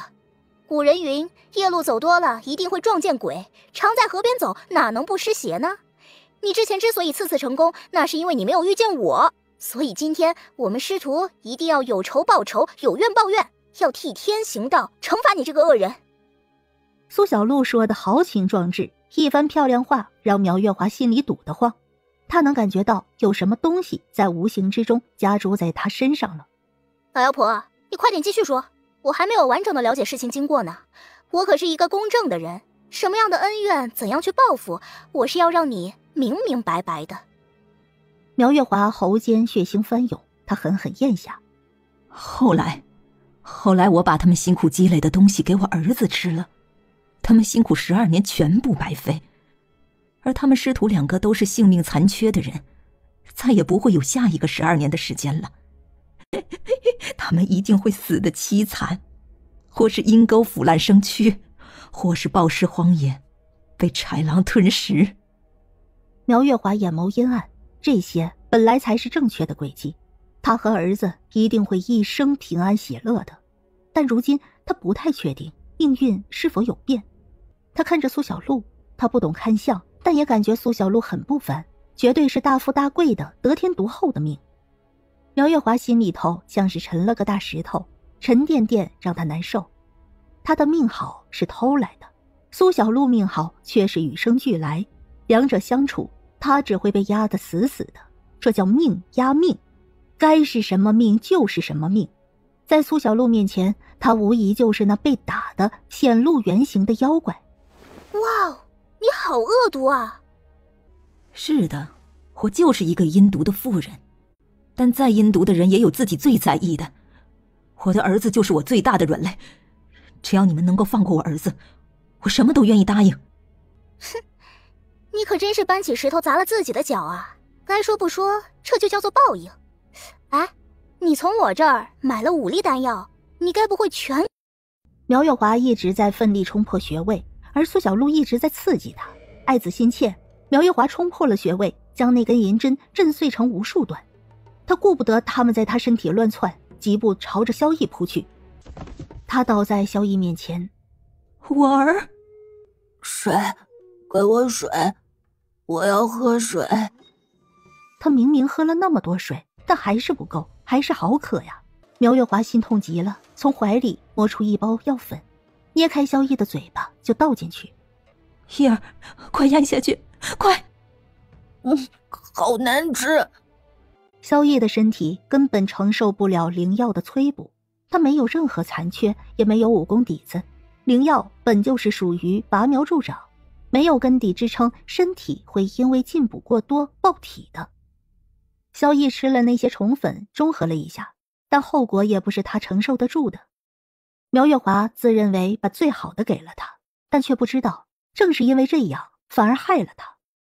苗月华也意识到了这一点，他颤抖地转过身：“我要怎么才能救我的儿子？求求你了，让我当牛做马，做什么都可以。”在客栈的时候，你若是肯说点故事，灵药怎么吃，我就会告诉你。但苗月华不但什么都没说，还用了阴毒的手段，想要算计苏小璐师徒。如今悔恨再多，也无力回天。经脉损坏，药食无医，会一直在痛苦里活着。这些疼痛不会太痛，却是持续的，不能根断的，是折磨人的。他活的每一天都会是折磨。苏小璐和归游准备离开了。别走，别走，我在买灵药。没了？你出多少银钱都没了？苏小璐一蹦一跳地往外走，丝毫不在意苗月华落在他身上的阴毒目光。归游随后跟上，出门的时候，归游停下来，转头对苗月华说道：“我还有一粒，你要买吗？50万两银子。”苗月华张着嘴，很不可置信，50万两，直接翻了50倍，他怎么不去抢啊？归游笑了，非常的意味深长。儿子和银钱到底怎么选呢？苗月华不是自诩爱儿如命吗？他会选择儿子吗？苗月华神色痛苦极了，他如今一身伤，儿子也是，他最后的家底就是50万两，如果拿来买药就全掏空了，他不敢买。这灵药他们都卖的，别人也会卖的吧？苗月华犹豫的时候，归游和苏小璐已经走了。归游和苏小璐出来，在外面已经醒来的萧父立马不敢动弹，装晕。他根本不敢动，这些神仙不管是哪一路的，他都惹不起。等苏小璐和归游离开了，他才睁眼观望了一会儿，见那可怕的一老一小是真的走了，他才踉跄地站起来，想着苗月华那么凉薄地对他，他愤怒地朝着屋内走去。萧父想着，他一定要把苗月华给休了，把他赶出门去。但一进门就被吓坏了，萧逸在呕吐，吐出来全身一大堆的虫子碎块，有的还会动。萧父哪里见过这骇人的场面，什么出气都忘了，这会儿只想逃。他想着，苗月华这样的毒妇，他惹不起，躲行了吧，还出什么气呀？赶紧带着钱财逃命才是要紧的。然而苗月华冷眼看他：“你还愣着干什么？过来把儿子抱到床上。我收拾不了那2个人，我还收拾不了你吗？你要是敢跑，不出7日，我保你会肠穿肚烂而死。”你给我下虫了！今天对他来说就是天翻地覆，想着身边人竟然这么可怕，他一时都不知道是该哭还是该怒。对，你要是不听我的话，你就会死得很惨。萧父没有什么骨气和血性，听着这话也不敢造次，只好上前帮着把萧逸抱去床上。你要是听话，我就让你活着；你要是不听，你只会死无全尸，听见了吗？你现在立马出门去找一找，看那个老牛和你那个儿子离开榆林了没？要是找到他们，就把他们带回来看住。苗月华命令萧父，他始终怀疑这次的祸事是因为那对师徒。萧父战战兢兢地点头，向着牛仔，他心里骤然生出愧疚。那个孩子，他对他笑得那么灿烂，那么信任自己，自己却……而他用真心对待的母子，却如此对待他。现在他还要去害那孩子，萧父心里很不是滋味。他是个懦弱的人，他怕苗月华，也不敢忤逆他。以前是因为疼爱娇妻，所以事事纵容，现在是因为怕。是，我这就去。萧父答应了下来。见苗月华没有话说，他连忙退出去了。他想起那老道说的话，心里越来越难受。走出府门很远，他才坐下来痛哭一场。今日的变故让他明白，苗月华没拿他当人，萧逸这个儿子也没拿他当父亲，他们母子只是利用他而已，所以他们可以随意的舍弃他。会拿他当父亲的只有那个孩子，他已经害了他2次，怎么能再害他1次呢？他去找他，就是去看看而已。苏小璐和归游回到客栈，王冕焦灼的神色才放松下来，转而露出笑意。2位，你们回来了。他还怕他们不回来了，就算归游和苏小璐不回来了，王冕也丝毫没有办法。这个客栈能临时避他，但不能长久。如果归游和苏小璐超过2天不回来，他就危险了。他好不容易才有着机会出来，实在是不甘心重新回到地狱里过没有希望的日子。所以看见苏小璐和归游回来，王冕都快喜极而泣了。你的腿恢复的怎么样了？应该能走了吧？是的，小公子厉害，什么都瞒不过你。的确是能走了，但他不想露出来。苏小璐戳破了，他也不敢伪装。那你收拾一下，这就跟我们走吧。就这样走吗？就这样走，不做点伪装什么的吗？王冕是真的怕了，李宇是个疯子，王江就是他的狗。王江不可怕，可他怕李宇。就这样，那李宇岂不是也知道？王冕心里七上八下的，但他很卑微，又没有要求人的底气。对，就这样走。王冕看着他笑得畅快，有点恍神。事已至此，他只能相信以这师徒俩的本事，李宇也不敢得罪他们。如果是这样，那他还真的是赌对了。只要走得足够远，李宇想再找到他，可就不容易了。只要走得足够远，他一定能为自己谋一条生路的。王冕没什么收拾的，苏小璐和归游很快就一起出客栈。王冕咬牙跟上。一出客栈，王冕就犹如惊弓之鸟，慌得不行。他看见了好多可疑的面孔，但他们都没动，似乎在忌惮着师徒俩。一直到出了城，也无人跟踪，王冕才松了口气，他赌对了。归游和苏小璐回到那奸臣宅子，地方已经焕然一新了，搭建出了几间小屋，屋外有个小草屋，牛仔在进进出出的给牛老熬药。看见苏小璐和归游，他笑容灿烂。师姐，你们回来了。苏小璐走到牛仔身边，摸了摸他头。怎么样，师叔这几天好点没？师傅好多了。牛老的情况有所好转，牛仔很高兴。他最怕的就是失去师傅，现在都在朝着好的情况走，他心里也安心了。至于他的命，他其实不怎么在意，也不害怕，只要师傅在，他一切都想得开。对于第2个12年，顺其自然就好，只要师傅在，他什么都可以放下。这个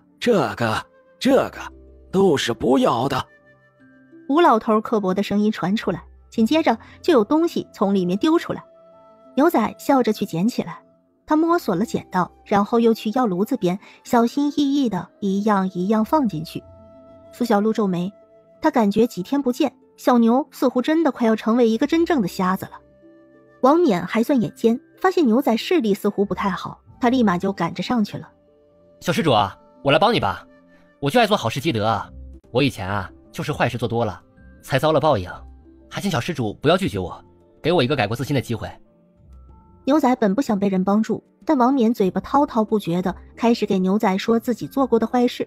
牛仔叹了一口气，就没再拒绝。能帮助人与他而言也是好事，人人都有改过自新的机会。苏小璐只是皱了皱眉头，转身进屋去了。吴老头在挑挑拣拣，眼皮掀了一下。回来了。师傅，这几天还顺利吗？挺顺利的。苏小璐想问牛仔的事情，吴老头叹了口气。别多问，那老牛揣着明白装糊涂呢，连我也没说，小牛仔的情况也只有他才能知道了。苏小璐沉吟了一会儿，没有多问。他出去准备过去看看牛老。草棚子外，王冕在熬药，看见苏小璐，做了那么多恶事，现在才想起积德，希望还不晚。苏小璐没搭理他，他进草棚去。牛仔守在床边静默不语。牛老看他的眼神慈祥，充满怜爱。看见苏小璐来，牛老对着苏小璐笑了笑。丫头回来啦。师叔，你感觉怎么样了？苏小璐到草床边上坐下，伸手探了牛老的脉搏。我挺好的。丫头啊，有位客人来了，你要是遇见了，就请他进来坐坐吧。小牛执拗，钻牛角尖呢。牛仔沉默不说话。好的，师叔，我若遇见的话，就请他来坐坐。牛老笑眯眯的，似乎已经随和的接受了自己的结局。他说他挺好的，但实际上他的身体并不好，内服衰竭，显然是油尽灯枯之势。不管什么药都没用了，他的身体破了，什么都补不进去，就像是一个漏斗，再多的水进去都装不住。牛老没多少时日了。牛仔起身出去了，他的心眼似乎没那么好用了。他用了盲杖，看着也有些磕碰。这和以前的牛仔不一样，这次他是真的看不见，什么都感受不到。丫头啊，小牛这孩子从出生以后就是我照顾长大的，他极其有慧根，悲悯世人，他能带给我清门希望。或许将来我们这一门只要心正，就不用承受五弊三缺之痛。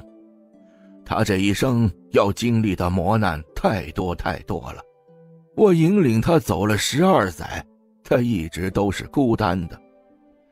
如今我要离去了，他心里的恶就被引出来了。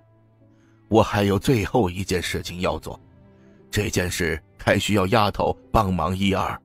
师叔，你说吧，我会帮助师弟的，以后他就是我的亲人。我正想有个弟弟呢，以后他不会孤独的。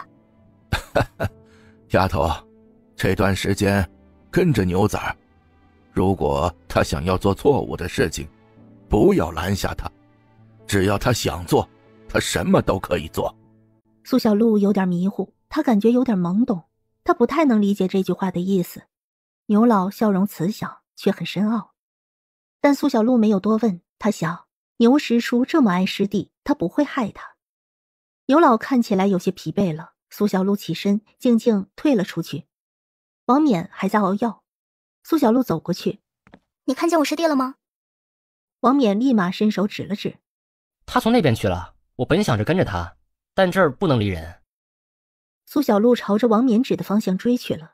他找了一会儿才找到牛仔，但牛仔身边还有一个人。苏小璐藏匿在暗处看了看，那人竟是萧父。他来干什么？苏小璐将五感放开，听了他们说的话。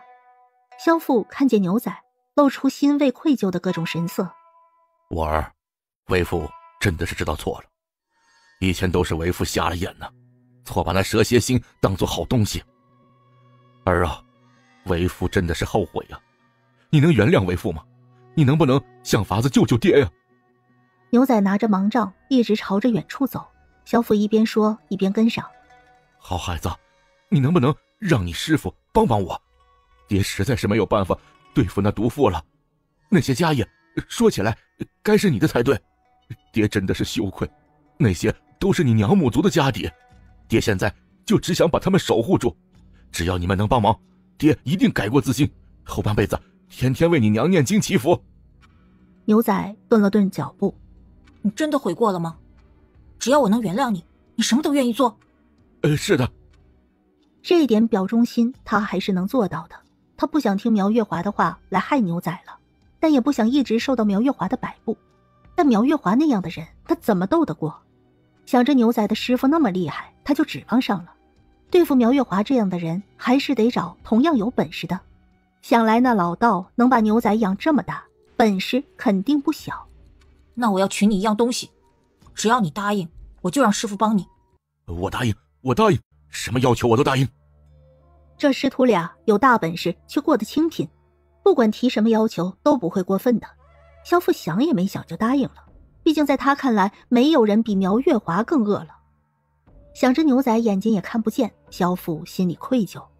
好孩子，这次爹是真的醒悟了，只要爹过了这个难关，你们师徒也不用四处奔波了，好好的在家里住着养着吧。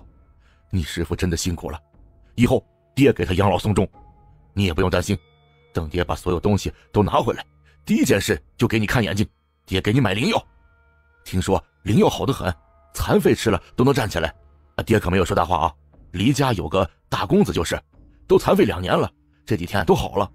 你的眼睛也会好，咱们父子以后好好过，等你长大了再娶个媳妇儿，生几个大胖小子，你娘的在天之灵要是看见了，一定会很高兴的。萧父想得美滋滋的，却没注意到走在前面的牛仔神色很冷。萧父顾着构建美好期盼，也没注意到越走越偏了。他喋喋不休地说着，把所有美好的期望都说了一遍，嘴角都上扬，就是说太多了，感觉有点口干。他停下来，才一下发现怎么走着老林来了。儿啊，你是不是迷路了？都给爹带这林子来了。爹，我脚好像被绊住了，你帮我看看。萧父不疑有他，弯下腰就拨开路边草木，想给牛仔仔细看看，仔细检查。没事，应该就是杂草。儿，话未说完，萧父就趴下了，牛仔手里的盲杖才收起来。他摸索着从袖中取出麻绳，一圈一圈的开始绑。苏小璐飞身落下。师弟，你要杀了他吗？牛仔望向苏小璐站着的方向，他露出笑意。虎牙很可爱，但他的笑容却不再温暖，空洞的眼神也让人感觉很发寒。牛仔变了。是，师姐要阻止我吗？牛仔回答得很干脆，他要杀了自己的亲生父亲。苏小璐没说话，只是蹲下身，开始帮助牛仔绑人。我干嘛要阻止你？都是因为他，你才会受这么多苦，牛师叔才会没命。你娘真是倒了8辈子的血霉，遇到了这么个狼心狗肺的东西。他以前可是从没有想起你来，现在遭难了才记起原来你是他的儿子。他也不看看都把你害成什么样子了，我恨不得把他大卸8块，我才不会阻止你，我是来帮你的。他愤怒这样可恶的人。难道他几句忏悔，流下几滴泪就能得到原谅吗？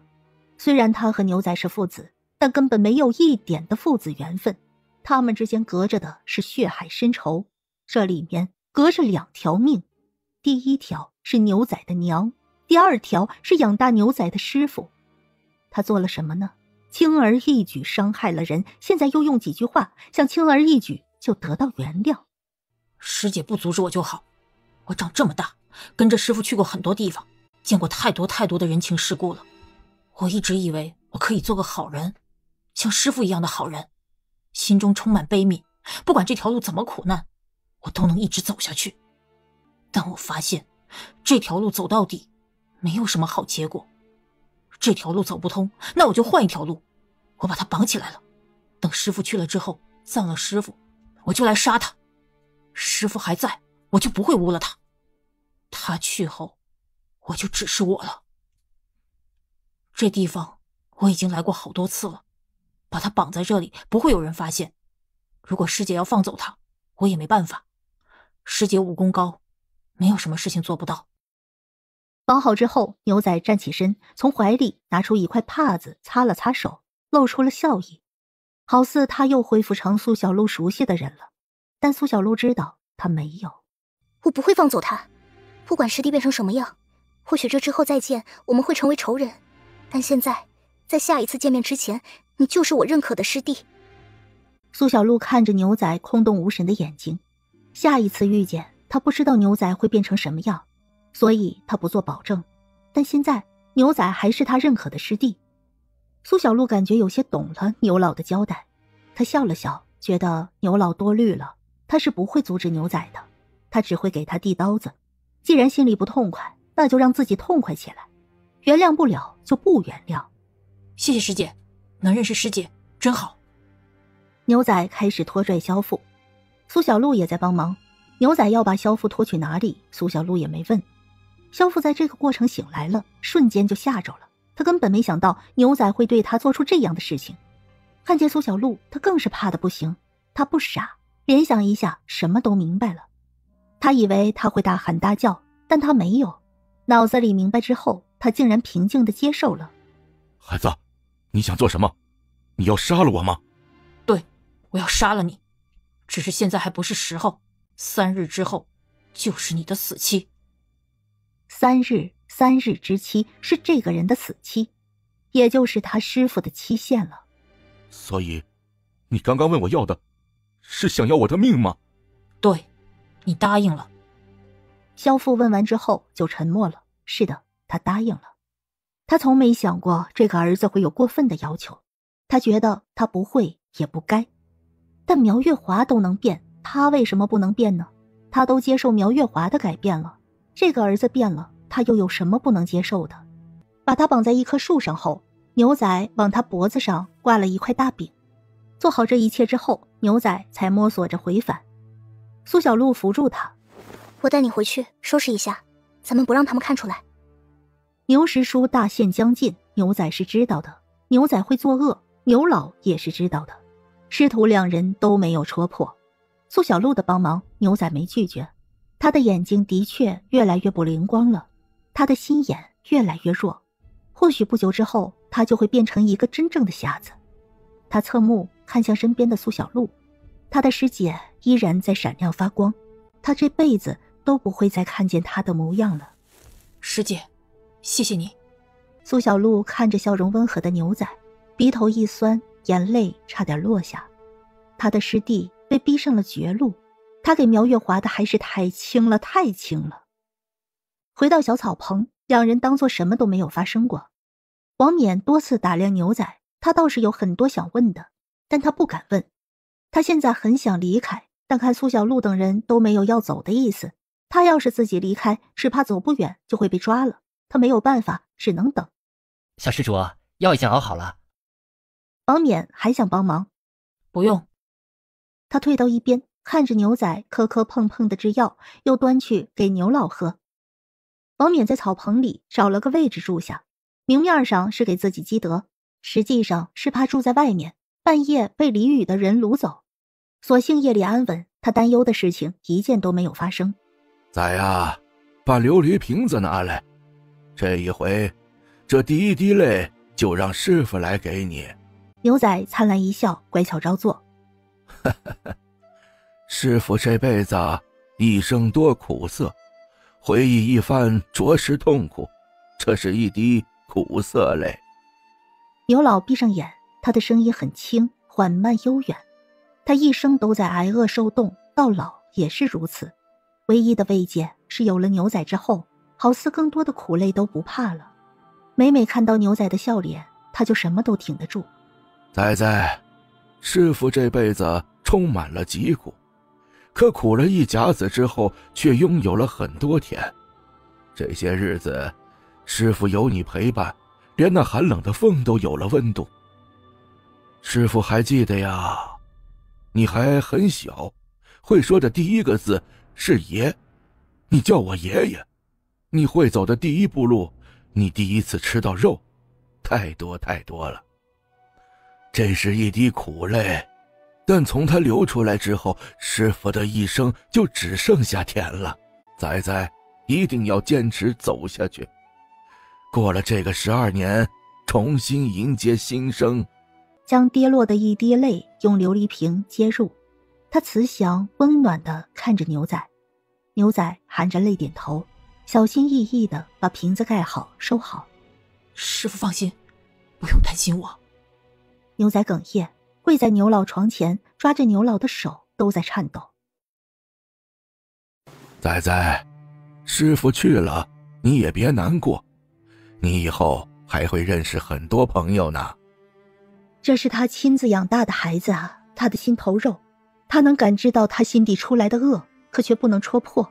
这是牛仔的结束，是他用命换来的呀，福祸相依。牛仔的改变，他只当不知道，他只把他当那个心怀悲悯的仔仔。牛老缓缓睡去，牛仔收回手，轻轻地给牛老把被子盖好。他擦去眼泪，跪在床前，一守就是一天，不吃不喝，不眠不休。苏小璐等人没有来管，王冕觉得很奇怪，他心里有数，不管这些人是怎么回事，这都不是他能管的。第3天早上，王冕起来就发现牛老的脸色不太对，清白，一点血色也没有了。牛仔还握着他的手，他观察了好一会儿，都没看见牛老手动一下。他觉得牛老应该是死了。王冕安静地出门去敲了小屋的门。苏小璐出来，苏公子，那位老先生好像出事了。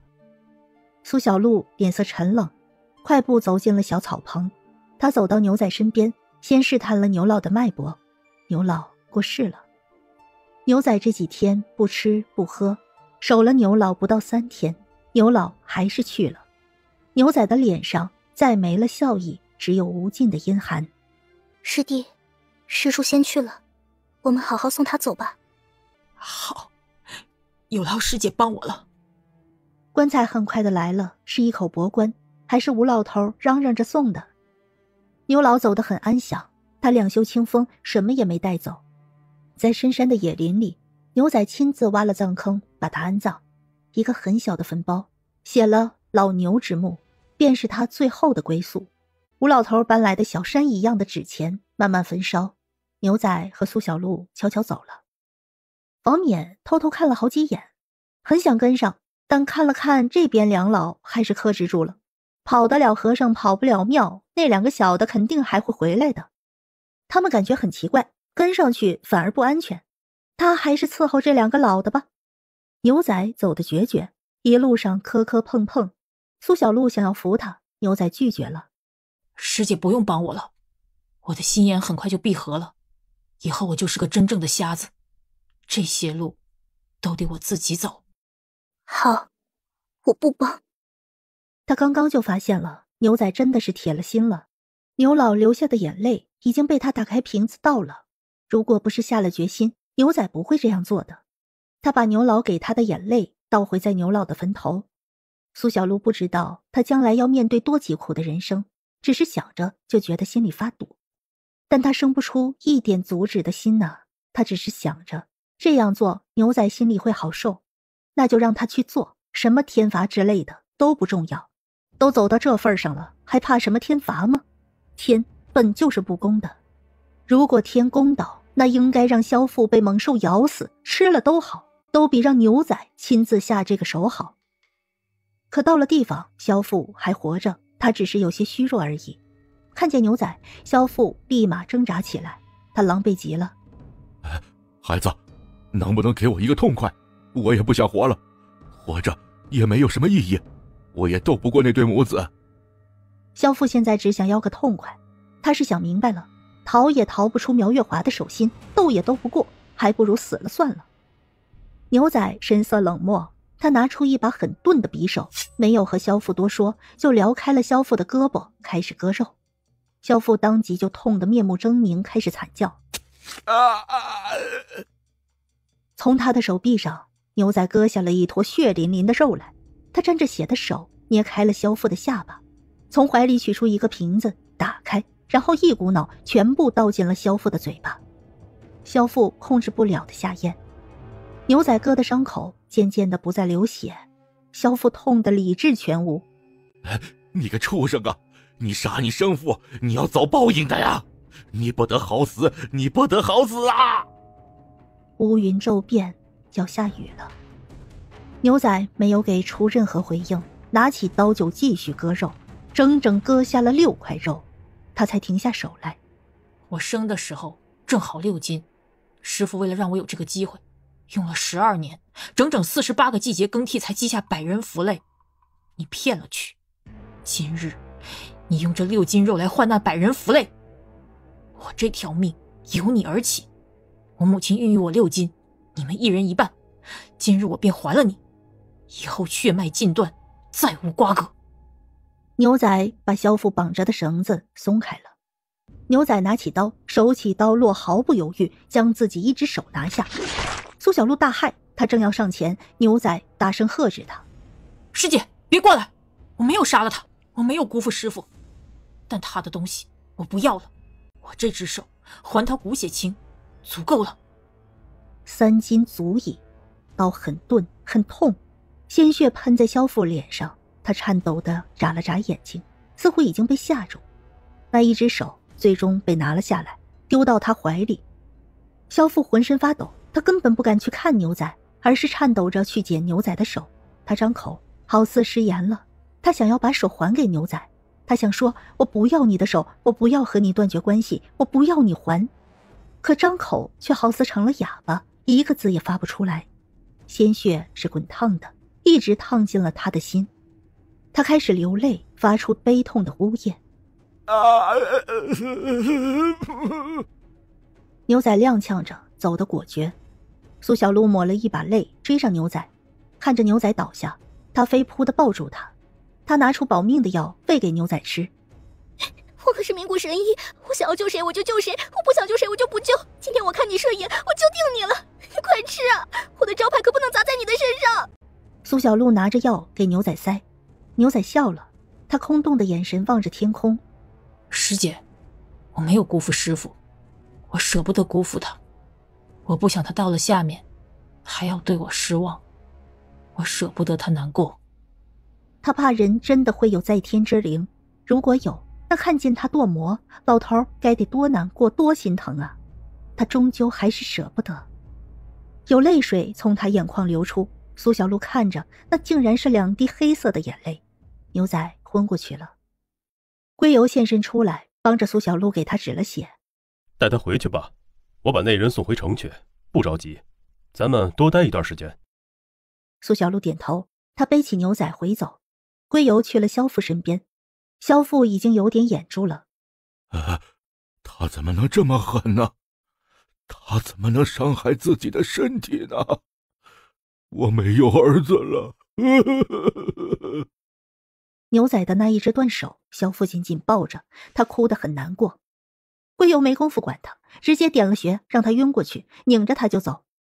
把萧父丢回宅子，龟油就离开了。苏小璐背着牛仔回到草棚，正在交心的王冕吓了一跳，赶紧来帮忙。看着牛仔竟然少了只手，王冕非常唏嘘，这到底是发生了什么呀？还有，他们到底什么时候才能离开呀？苏小璐给牛仔喂了2粒灵药，希望他的手重新长出来。但奇怪的是，牛仔的手不但没有长出来，连伤口都没有愈合，苏小璐也没办法了。苏小璐想着，不管怎么样，他都要带着牛仔，师叔没了，他来护。这第2个12年，他来保护牛仔。苏小璐去取了药，熬药。王冕很殷勤的帮忙。等我师弟好点，我们就会离开这儿。如果你着急，你可以先走，我回去找李宇，让他给你1天时间逃。在这1天1夜里，他的人不会追踪你。他答应王冕，他也是记着的。王冕一喜，1天1夜足够他跑得很远。天高任鸟飞，他几乎是想也没想就答应了。行，那就多谢了。他给了报酬换一条路。苏小璐言而有信，他也不敢再拖大。他是一个机会就要抓住的人。那你做好准备吧，我救你1次，但不会再救你第2次。祝你好运。苏小璐说完就出门去了。王冕已经开始准备了，除了那些东西，他其实还有一些，但不算多。那是他最后保命的东西。他有头脑，只要他到一个足够安全的地方，银钱这些他就能想办法挣。王冕不知道苏小璐怎么运用的，回来的时候牵了马，告诉他可以好好休息1晚，明天你启程离开。王冕吃饱喝足就休息，第2天一早就骑马走了。走之前他也检查仔细了，马是干净的，他有1天1夜的时间足够了。你觉得他跑得掉吗？龟油双手环胸，跑不掉。我昨晚去找李宇的时候，我说了这件事，他都没有提任何要求就同意了。他那般笃定，我觉得王冕跑不掉，除非李宇真的放过他。苏小璐实话实说，作为报酬，他又给了李宇2粒丹药，这对于李宇来说无疑是好事成双。王冕反正也跑不掉，他还白得了2粒丹药，有这样的好事怎么可能不答应呢？王冕身上没有任何异味，不知道他们用什么样的方法追踪。王冕是个谨慎的人，这几天已经把自己里里外外洗刷了很多遍，确保自己身上不可能有任何东西成为能跟踪的东西。李宇再厉害，那也只是普通人，不是吗？李宇说了，如果以后再遇见，我要是还用故事换灵药的话，他还和我换。或许下次再见，这个谜底就能揭晓了。下次见面的事情，那就下次再说吧。师傅，等小牛好一些，他能跟我们一起走吗？啊，我没意见，多个人多双筷子而已。什么天罚不天罚的，他没那么在意，他又没有做有愧于心的事情。贵友不会在意，吴老头更不会在意。苏小璐去照顾牛仔了，灵药对他无用，苏小璐只能用药止血，没了一条胳膊，他会虚弱很长一段时间。牛仔醒来，苏小璐立马喂他喝粥。师弟，你不能吐出来，虽然不好吃，但它很补的。苏小璐看着牛仔喝了一口就皱眉，他连忙说道，在厨艺上他真是一点天赋也没有，仅仅熟透就不错了，稍有不注意就更不好了，要么水太多，要么水太少。牛仔咽下，师姐好难吃。不愧是他师姐，和他一模一样。牛仔说难吃，但也吃了整整2碗，吃不下了才停下。谢谢师姐照顾我。吃了东西之后，牛仔对苏小璐道了谢，然后又睡下了。接下来的2天，牛仔逐渐恢复了。苏小璐又想试着让他吃提炼的丹药，看看他的手臂能不能长一长。如今异变，残肢也能再生，你的手一定会长出来的。师姐，这些东西不用浪费在我身上，我的手永远都不会长出来了，除非下辈子，这辈子是不可能了。我由他而来，如今以血肉归还给他，也归还于天，所以不会长了。少一只手没事儿，斩断这辈子的牵绊挺好的，以后收集符类我也不用再求他。苏小璐心里还是有些难受，但这是牛仔的选择，他高兴就好，远离痛苦，以后才能过得更好。这一个12年换我来保护你，你一定能够成功的。谢谢师姐。他好开心，他又恢复成曾经的牛仔了。晚上的时候，晨曦夫妻来了。小璐好呀，又见面了，我送你的东西还好用吗？田氏笑眯眯的捏了捏苏小璐脸颊。好用，谢谢婶婶。晨曦寡言少语，归游和田氏交代几句后，晨曦夫妻就离开了。苏小璐回到小草棚，她叫醒牛仔，师弟，走，我带你去看一场好戏去。牛仔醒来，他已经彻底瞎了。苏小璐背起他，身姿轻盈如燕。苏小璐追上了晨曦夫妻，却没有和他们打招呼。他带着牛仔飞身上了屋檐。晨曦和田氏已经敲开了门，开门的是萧父，看着有些精神恍惚。你们找谁啊？找你，为你解决烦忧事情。我的烦心事情，你们解决不了的。苗月华死死地掌控他。前几日他受伤回来，苗月华就发了火，大骂他是个废物，连个孩子都拿不住，让他蛊毒发作，他痛得死去活来，皮下有很多虫子拱动，他什么志气都没了，只要不这么痛，怎么样都好。苗月华知道牛仔和那对师徒有关系之后，也没敢再让他去了。他可以不把牛仔放在眼里，却不敢得罪苏小璐。你烦心的不就是这身体里的几只虫子吗？没有我们夫妻解不了的蛊。萧父惊讶，有点不知所措地看着晨曦夫妻。我们是来清理门户的，顺便救你。萧父连忙张望了下，恭敬地把晨曦夫妻请进门。他恨死苗月华母子了，现在有人能对付他们，他求之不得，这正好是想瞌睡来枕头。萧父很配合，晨曦给他解蛊很顺利，看着呕吐出来的黑水，里面还有虫体扭动，萧父又恶心又后怕。田氏拿了个纸包打开，抓了一把粉末撒上去，黑水就化没了。萧父缓过来，你们现在就能去对付那对母子吗？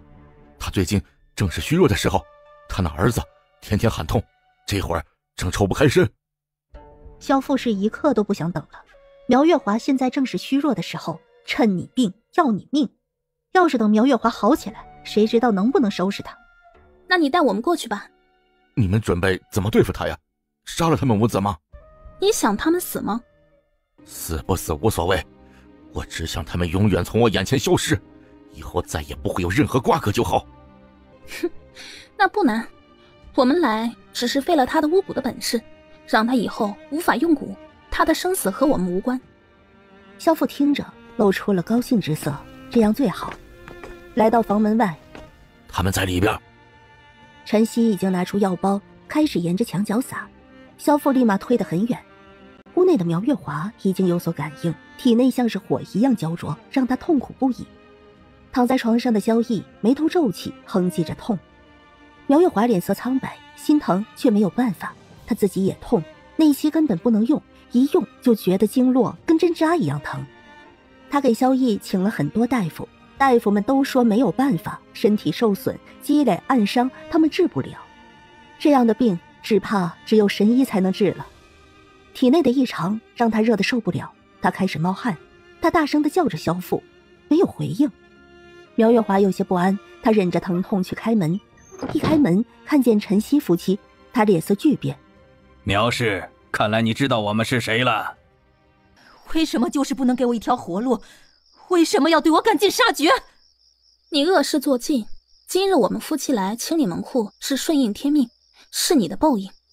你如今叫屈，你可曾想过那些被你所害之人是如何的冤屈？叶娘，和他啰嗦什么？像这样的人，要是知道不该害人，那就没我们什么事儿了。别和他废话，等我把他单口打碎了再说。陈曦扭动了一下手腕，一句话都不想和苗月华说了。苗月华这样畸形的人哪能明辨是非？他只知道他做什么都对，但别人能弄死他，那就是不对。陈曦动起手来，丝毫不手软。他不会因为苗月华是女子就手下留情。苗月华武功其实不差，但交手之下根本不是陈曦的对手。陈曦的力量很足，每一拳都能打碎他的骨肉，让他丧失还手之力。陈曦最后一拳打在了苗月华腹部，苗月华痛苦地喷出了一口血，飞落砸下来，再也爬不起来。他开始痉挛，不停地呕吐。陈曦把田氏抱起，让他站在桌子上。陈曦拿过一个小罐子，叶娘，这脏活还是我来做吧，抓那臭臭估计要一阵子。田氏点头，拿帕子给陈曦擦了擦汗水。辛苦了。苗月华阴毒地瞪着这可恶的夫妻俩，想要诅咒，却一个字也说不出来。他不停地呕吐，控制不住。他不愿意把自己养的蛊王吐出来，所以哪怕胃部痉挛，他也时不时下咽，企图用这样的方式来缓解。然而陈曦走过来，对他腹部就是一脚，苗月华只会呕吐得更厉害。陈曦凶神恶煞，看他就像是看一块猪肉，毫无温情。苗月华眼泪都流出来，为什么他的命要这么苦？他做错了什么？他只是想活着呀。他呕吐出一条黑色蛊虫，蛊虫出来就开始快速的游动乱跑，想要逃离。到门边却又好似被灼伤一样缩回去，开始像无头苍蝇一样在屋子里打转。苗月华割破了手腕，想吸引蛊王重新回到他身体里。陈曦直接就是一脚，拿出一包粉末，撕开就捏着苗月华的嘴巴灌进去。黑色蛊虫才受到血液吸引而来，又像是被灼伤一样不敢再靠近。他想逃跑，陈曦已经拿着筷子夹住了他，把他夹着放进小罐子，立马就盖上。哎呀，好了，叶娘可以收工回家了。哦，去看看那个小的身上有没有蛊。田氏看着邀功的男人，无奈笑了笑，伸手指了指床上的萧逸。好嘞。陈曦大步朝着萧逸走去。萧逸睁开眼，一脸的害怕，求助的看向苗月华。娘救我！苗月华根本无能为力，他嘴角溢出血迹。他怕陈曦伤害他儿子，陈曦这样暴力的人，他要杀人太容易了。娘救我！然而陈曦却没有对萧逸动手，只是伸手掀开萧逸眼皮看了看。有啊。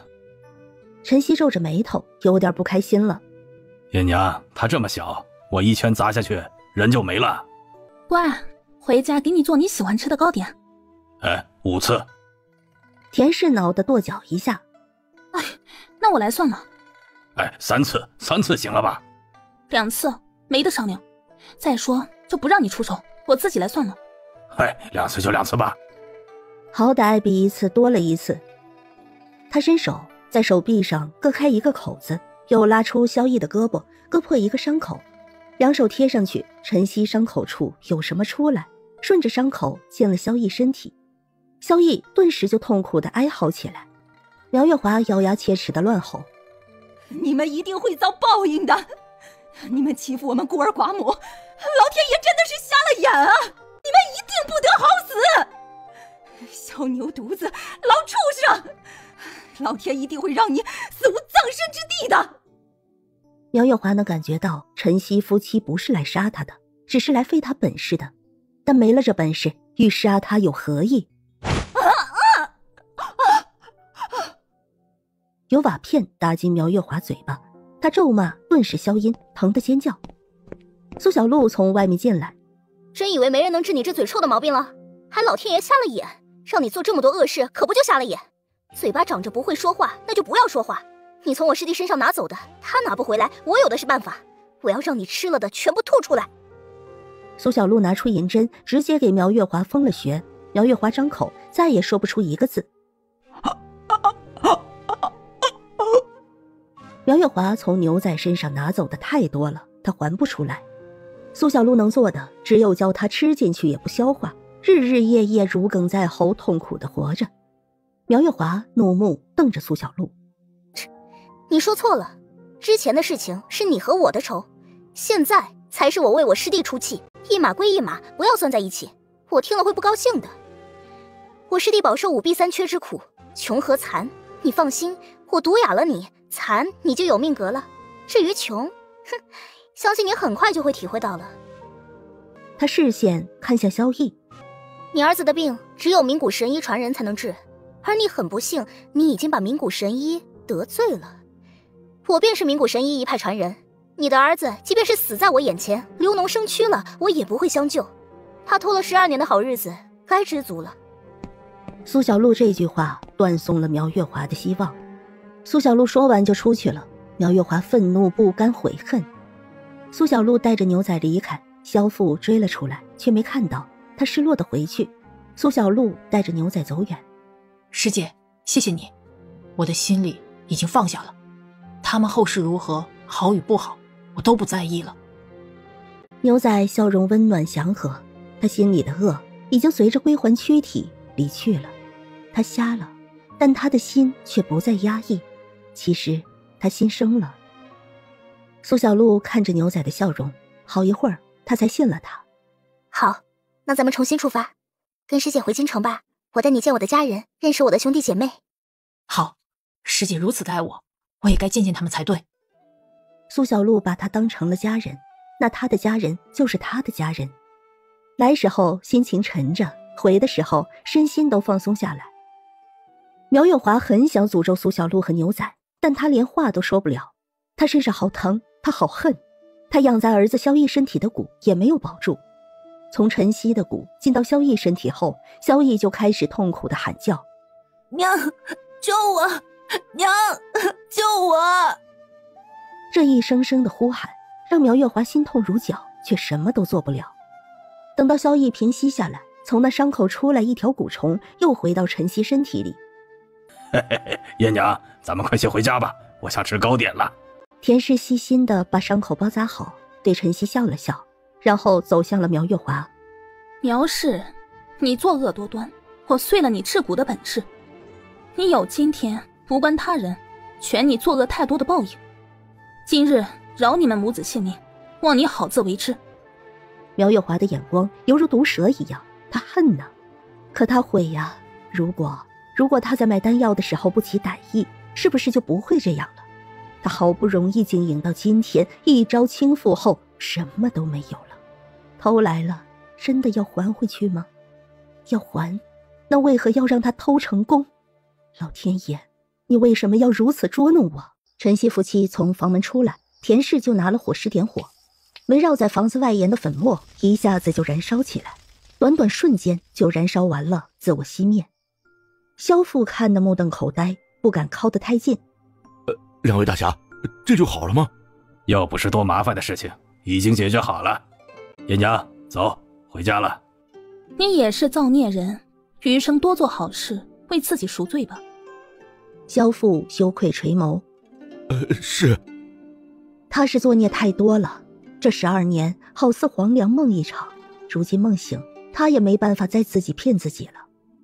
他想起了当年还是个铁匠的时候，那时候的他穷苦，无父无母，只渴望有个家，渴望能娶得一位温和的妻子，共度一生。老天对他不薄，他娶了良妻，过上了梦寐以求的日子。他终究是变了心，负了他也害了他。如今落得这样的结局，也是他的报应。黄粱梦醒，他从何处来，就该回到何处去。送走了恩人夫妻，萧父就开始着手处理财务。他把苗月华和萧逸都请人送去了医馆，交了些银钱，足够他们治好伤了。萧逸惶恐不已：“爹，我是义儿啊！”萧父心如铁石，不看也不管。他把所有的财物捐赠进了寺庙里，让寺庙永远为他的妻子点长生牌，日日上香为他祈福。而他自己回了那老屋，重新做起了打铁匠的日子。曾经断了联络的街坊看他回来，唏嘘不已。不管他们如何试探，萧父也闭口不言。流言终会平淡，日子也终归于平淡。他本来就是个穷铁匠，现在也只是做回他自己而已。只有这样，心里才踏实。苏小璐一行人离开了榆林县，一直关注他的安危也回去禀报了。李宇正在练剑，他步子稳健，手中的剑有神。他停下来，拿了帕子擦拭宝剑，听着安慰禀报。还以为会见一面呢。得知苏小璐师徒已经离开，他心里还有点失落。他和苏小璐打交道不多，但不知怎么的，他觉得他和他是一样的人。这阵子苏小璐所做的事情，他也查了个一清二楚。小丫头深得他心思，瞧着非常欢喜。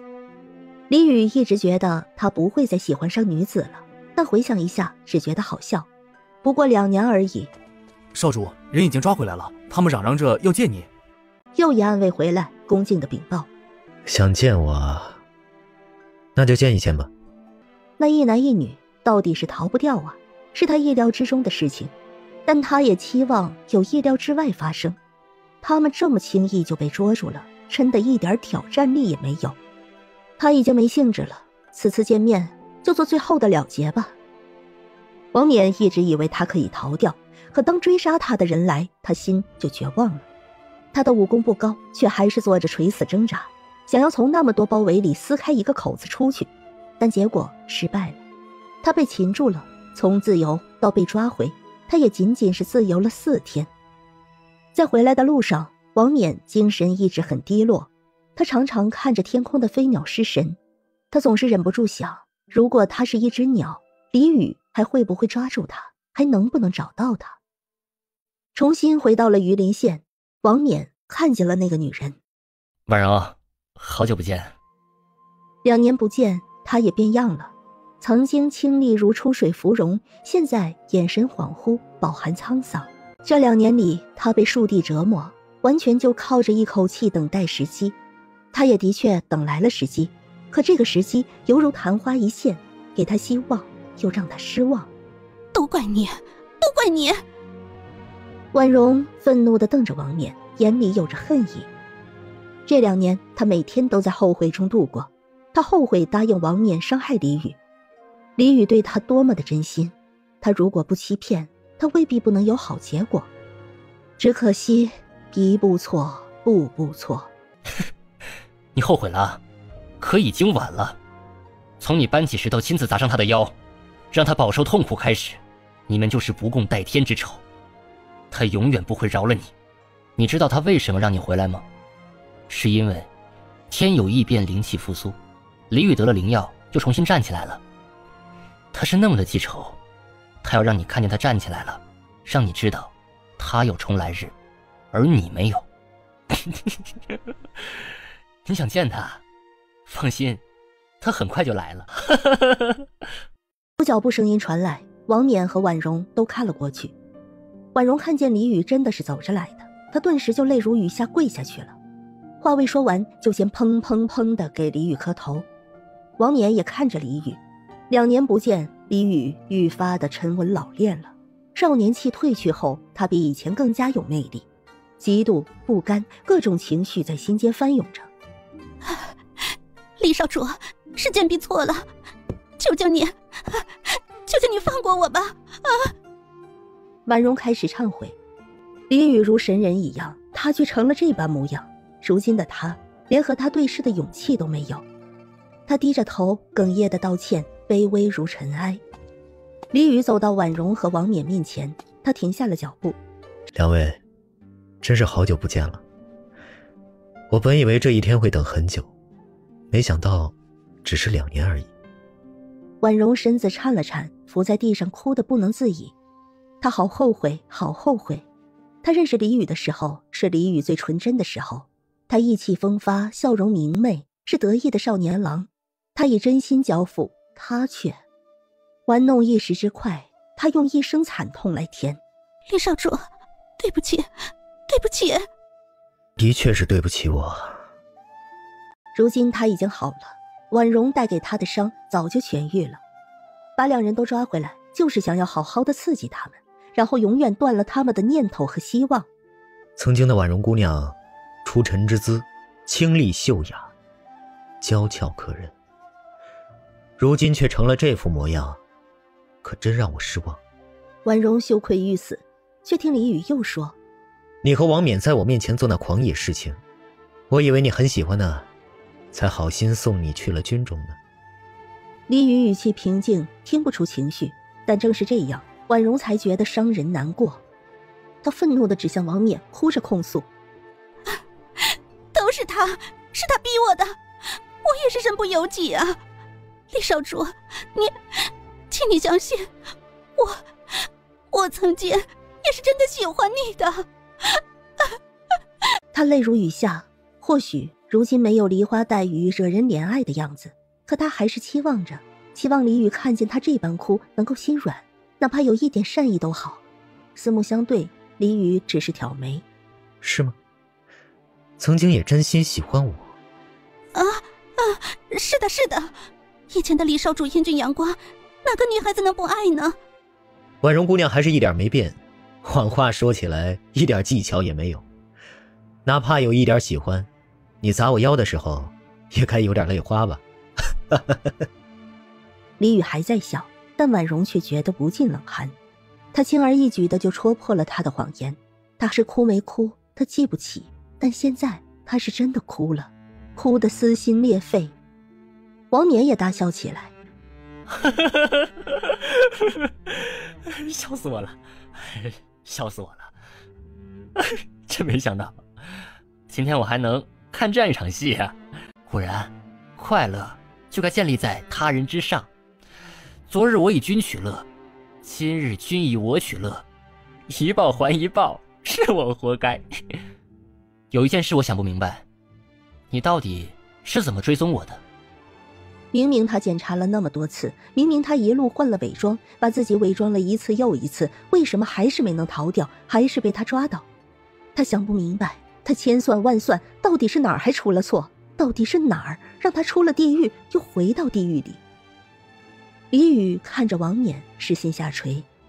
王冕心里有疑惑，跟随李宇的视线下垂，最后落在脚上。他愣了几息。不可能，这绝不可能！他的断掌伪装的那么好，李宇怎么可能知道这件事？连他爹都不知道。如果李宇知道，为什么他放任他留下那些东西？王冕根本接受不了这个答案，他怎么接受得了？他引以为傲的谋算生路，最后却成了断送他生路，推他走向绝路，他怎么可能接受得了？喉间血腥翻涌，王冕吐出一口血来，血喷在了李宇的鞋子上。他缄默，一言不发，只拿了帕子轻轻擦拭了血迹，将帕子丢掉。挺有趣的，是吗？他留着，是想看看他怎么逃出去，让他逃出去又重新抓回来，给了希望又毁掉，多有趣啊！一场追逐游戏，如今的结果他非常的满意。感谢二位，让我压抑2年在心的石头没了，我的心情很好，余生就再也不嫁。李宇说完便起身离去了。不，李少主，饶了我吧！我知道错了，我后悔了，我真的知道错了。他真的后悔了，只要不让他回到那可怕的地方去，让他怎么样都可以。只可惜他的后悔对李宇来说毫无用处，他人也一样。王冕心如死灰，他忍着心口的疼，脱去鞋子，把新长出来的脚掌生生掰断。他赤红着眼睛，废物，废物！随着李宇的身影消失，王冕和婉容也再没有了希望。王冕因智疯魔，他可以伤害他自己的身体，下得了手，也狠得下心。婉容却做不到，他甚至害怕王冕会迁怒他。他轻了声，把自己蜷缩起来，避免王冕注意到他，从而伤害到他。可是王冕还是注意到他了，看着他这样子，王冕癫狂的大笑。你以为我会动手打你吗？太可笑了，太好笑了，婊子，我嫌你脏。他和婉容都是罪有应得，婉容比他惨太多了，他顶多不过是回到那阴暗的地方，时常面对树帝的嘲讽罢了。结束了，一切都结束了。11月初7晚，苏小璐师徒和牛仔4人进了京，回到家看见苏小璐回来，赵氏欣喜之余瞬间红了眼睛。小璐回来了。苏小璐上前给了赵氏一个大大的拥抱。娘，你想我吗？我好想你哦。赵氏差点泪奔了，他摸了摸苏小璐的头发，长高了，没胖也没瘦。他何止是想女儿，是日思夜想，只要空闲了就想，梦里也常常是苏小璐的身影，很多时候想抱一抱都抱不到。如今苏小璐回来，他抱了个满怀，心里非常的踏实。苏三郎露出笑意来，两位兄长快请进。苏小璐外出数月，他一看就知道苏小璐没受委屈，他的小姑娘开心就好。苏小璐拉过牛仔，对赵氏介绍，娘，这是牛仔，是我师弟。小牛师弟，这是我娘，这是我爹。叔叔好，婶婶好，我叫牛仔，你们叫我小牛就好。他的眼睛看不见，他也没有完全依靠眼睛，记住气味也可以。赵氏身上的气味和苏小璐身上有些相仿，都是很温暖的。苏三郎也是，他的师姐有很好的爹娘，他很幸福，真好，真不错。苏崇、苏华也都过来认识牛仔，握了手算是打招呼。林瑶瑶已经显怀了，整个人散发母性光辉，看上去很温柔。孙宝倩一如既往的知性温和，打了招呼就和林瑶瑶安静地把空间留给这一家人。苏小璐握着赵氏和苏三郎的手，顺手给他们切脉，脉象强健有力，他放心了。他仔细看着苏三郎的眼睛，那只曾经受伤的眼睛里有着他的倒影。苏小璐一时也分不清了，到底是好了还是雕刻大师的记忆太逼真了。大家都笑，苏小璐看了好一会儿。爹，你的眼睛是不是好了？好了，都好了，只是辛苦你们了，爹娘愚笨。他和赵氏能够好起来，那都是孩子们以命相搏，从灵气复苏起，许多事情都身不由己了，亦能反复被人提及。但据说年轻的孩子们会更容易有，上了年纪的只能一切随缘，他们能做的也只有经营好生意。孩子们都太过于懂事，对他和赵氏从来不索取什么，他们总是那么孝顺，想来惭愧。苏小璐一边挽着赵氏，一边挽着苏三郎。爹娘是天底下最好的爹娘，才不笨呢。晚上我要吃娘做的菜。赵氏抹了抹眼角。行，娘这就去给你做。吴老头和鬼友安顿下来，回了房间去。苏小璐带着牛仔给两位嫂嫂切脉。林瑶瑶怀着身孕，她年纪长了，苏小璐比较担心她。大嫂嫂还有在吃丹药吗？没有了。阿崇有让我吃，但我怕对生产有什么变数，我就没有再吃了。等生完孩子再看吧。孩子很健康，气脉很有力。到了后期临产，大嫂嫂要经常走动，少食，避免孩子长得太大，生产困难。平日里你也要多一些走动。谢谢小璐，我都按照你说的做，你放心吧。她如今已经怀了4月多，脉象已经稳固，她自己身体也不错。这个孩子不论哪个大夫来看脉，都说非常健康。苏小璐虽然没在家，但也时常有信来，知道她有了身孕，也在信里嘱咐她该注意的。孙宝倩身体也很好，她是很想怀孕，但苏华说了再晚2年，她给了她所有的安全感，她也都随了她。和家里人说了一会儿，陈虎和钱氏都过来了。陈实、陈星看见了苏小璐，都高兴地到她身边。小璐姐，数月不见，不管是陈实还是陈星，都成熟了好多。石哥有没有好好练剑呀？有的，大哥有监督我和星哥。世界不一样了，他和陈星也不傻，他们绝不会做拖后腿的人。许多人享有这样的机会还没有呢，他们有机会，怎么可能不把握住？这位是我的师弟，你们可以叫他小牛哥。苏小璐把牛仔介绍给了家里所有亲人，改天他还要带着小牛去认识认识齐家人呢。齐兴风和齐兴之两位表哥也都是他的家人，他和齐兴风承诺的也该兑现了。陈实跟小牛哥问好。牛仔露出微笑，他伸手握住陈实、陈星的手，捏了捏。小石、小星，你们好。在苏家，牛仔感觉很温暖。晚上吃饭的时候，赵氏知道牛仔看不见，一直看着牛仔给他夹菜。牛仔笑容满面，不拒绝，吃得很饱很饱。他师父为了他付出了命，才换来他今后可以吃饱，不用挨饿。他也不会在苏小璐身边留很久，这段日子就当他放纵放纵吧。等道别后再见面，也是1年而继了。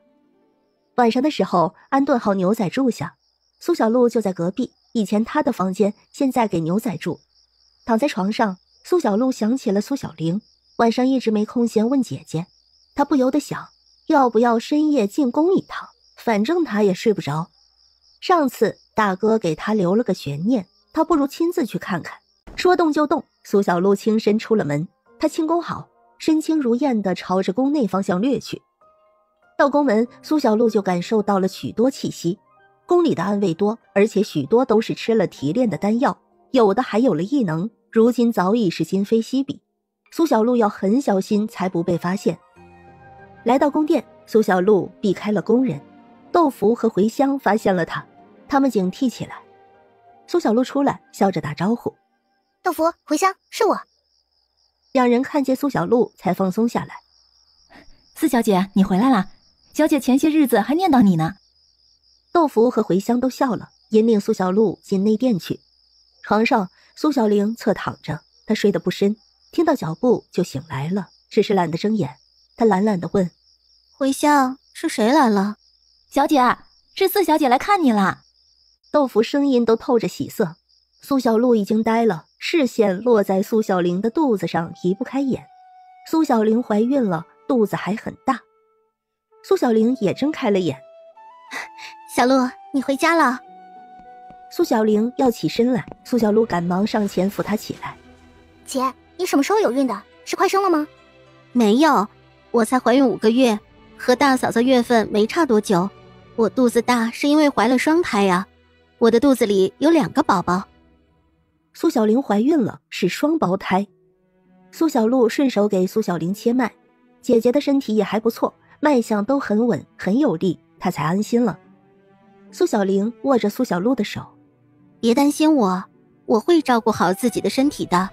你忘了，我也会药理啊。她将药膳孤本都吃透了，在以食补行上，大概没有人比她更透彻了。从怀孕起，她就已经开小灶了，每天吃什么，除了豆腐和茴香，不假别人的手。功力复杂，但她行事小心，别人想要暗害她也没有机会。三哥还没回来吗？这么晚了，周恒都还没有回来，苏小璐心里有意见了。恒弟弟近来忙了一些，不过他后半夜会回来，他一有空就回来我身边。他可是将来要做国君的，姐姐选了他，注定就要明白这些啊。周恒很忙，他知道他在做什么就好，夫妻2人心坦诚。苏小玲哪怕是想起来，心里都觉得暖暖的。那就好。虽然他希望周恒能多一些时间陪着苏小玲，但也不能勉强。他来看苏小玲，就是为了看她是不是安好。只要姐姐好，他就放心了。小璐，你在外面玩得开心吗？开心，我今天去了好几个地方，认识了一些人，有很多的收获。苏小璐给苏小玲说了一些趣事，还展示了她的异能。好神奇啊！苏小玲眼里都是艳羡的目光。姐，以后你也常常出门去，三哥去哪儿你就去哪儿，夫唱妇随嘛。只要他想去，他也有办法缠着恒弟弟同意的。世界不同了，他也不能一直居住在深宫，他要和恒弟弟共同进退。姐妹俩一起睡下，苏小玲还想搂着苏小璐睡，像以前那样。只是肚子大了，苏小璐也怕挤着孩子，她自主地远离了一些。她在笑，苏小玲也在笑。小璐，快睡吧。好，姐姐一起睡。苏小璐拉着苏小玲的手，轻轻给她按摩着。苏小玲很快就睡着了，睡得很踏实。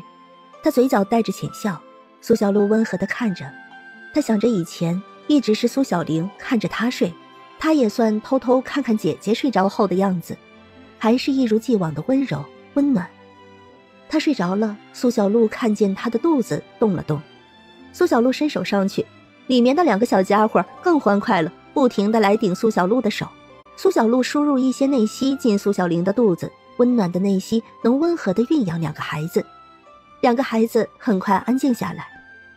苏小璐轻身出去，周恒已经回来了，一直在外殿批阅公文。三哥，时候不早了，你也快点去休息吧，我回去了。好，拿这个去，以后想进宫随时能来。有了身份牌，苏小璐进宫就不用偷偷的。苏小璐把身份牌收好，这是个好东西，这个礼物真是深得他心呐。哼，谢谢三哥。周恒笑了，苏小璐喜欢就好。那我就回去了，三哥公务繁忙，也要注意休息，注意身体。周恒点头，他自是注意的。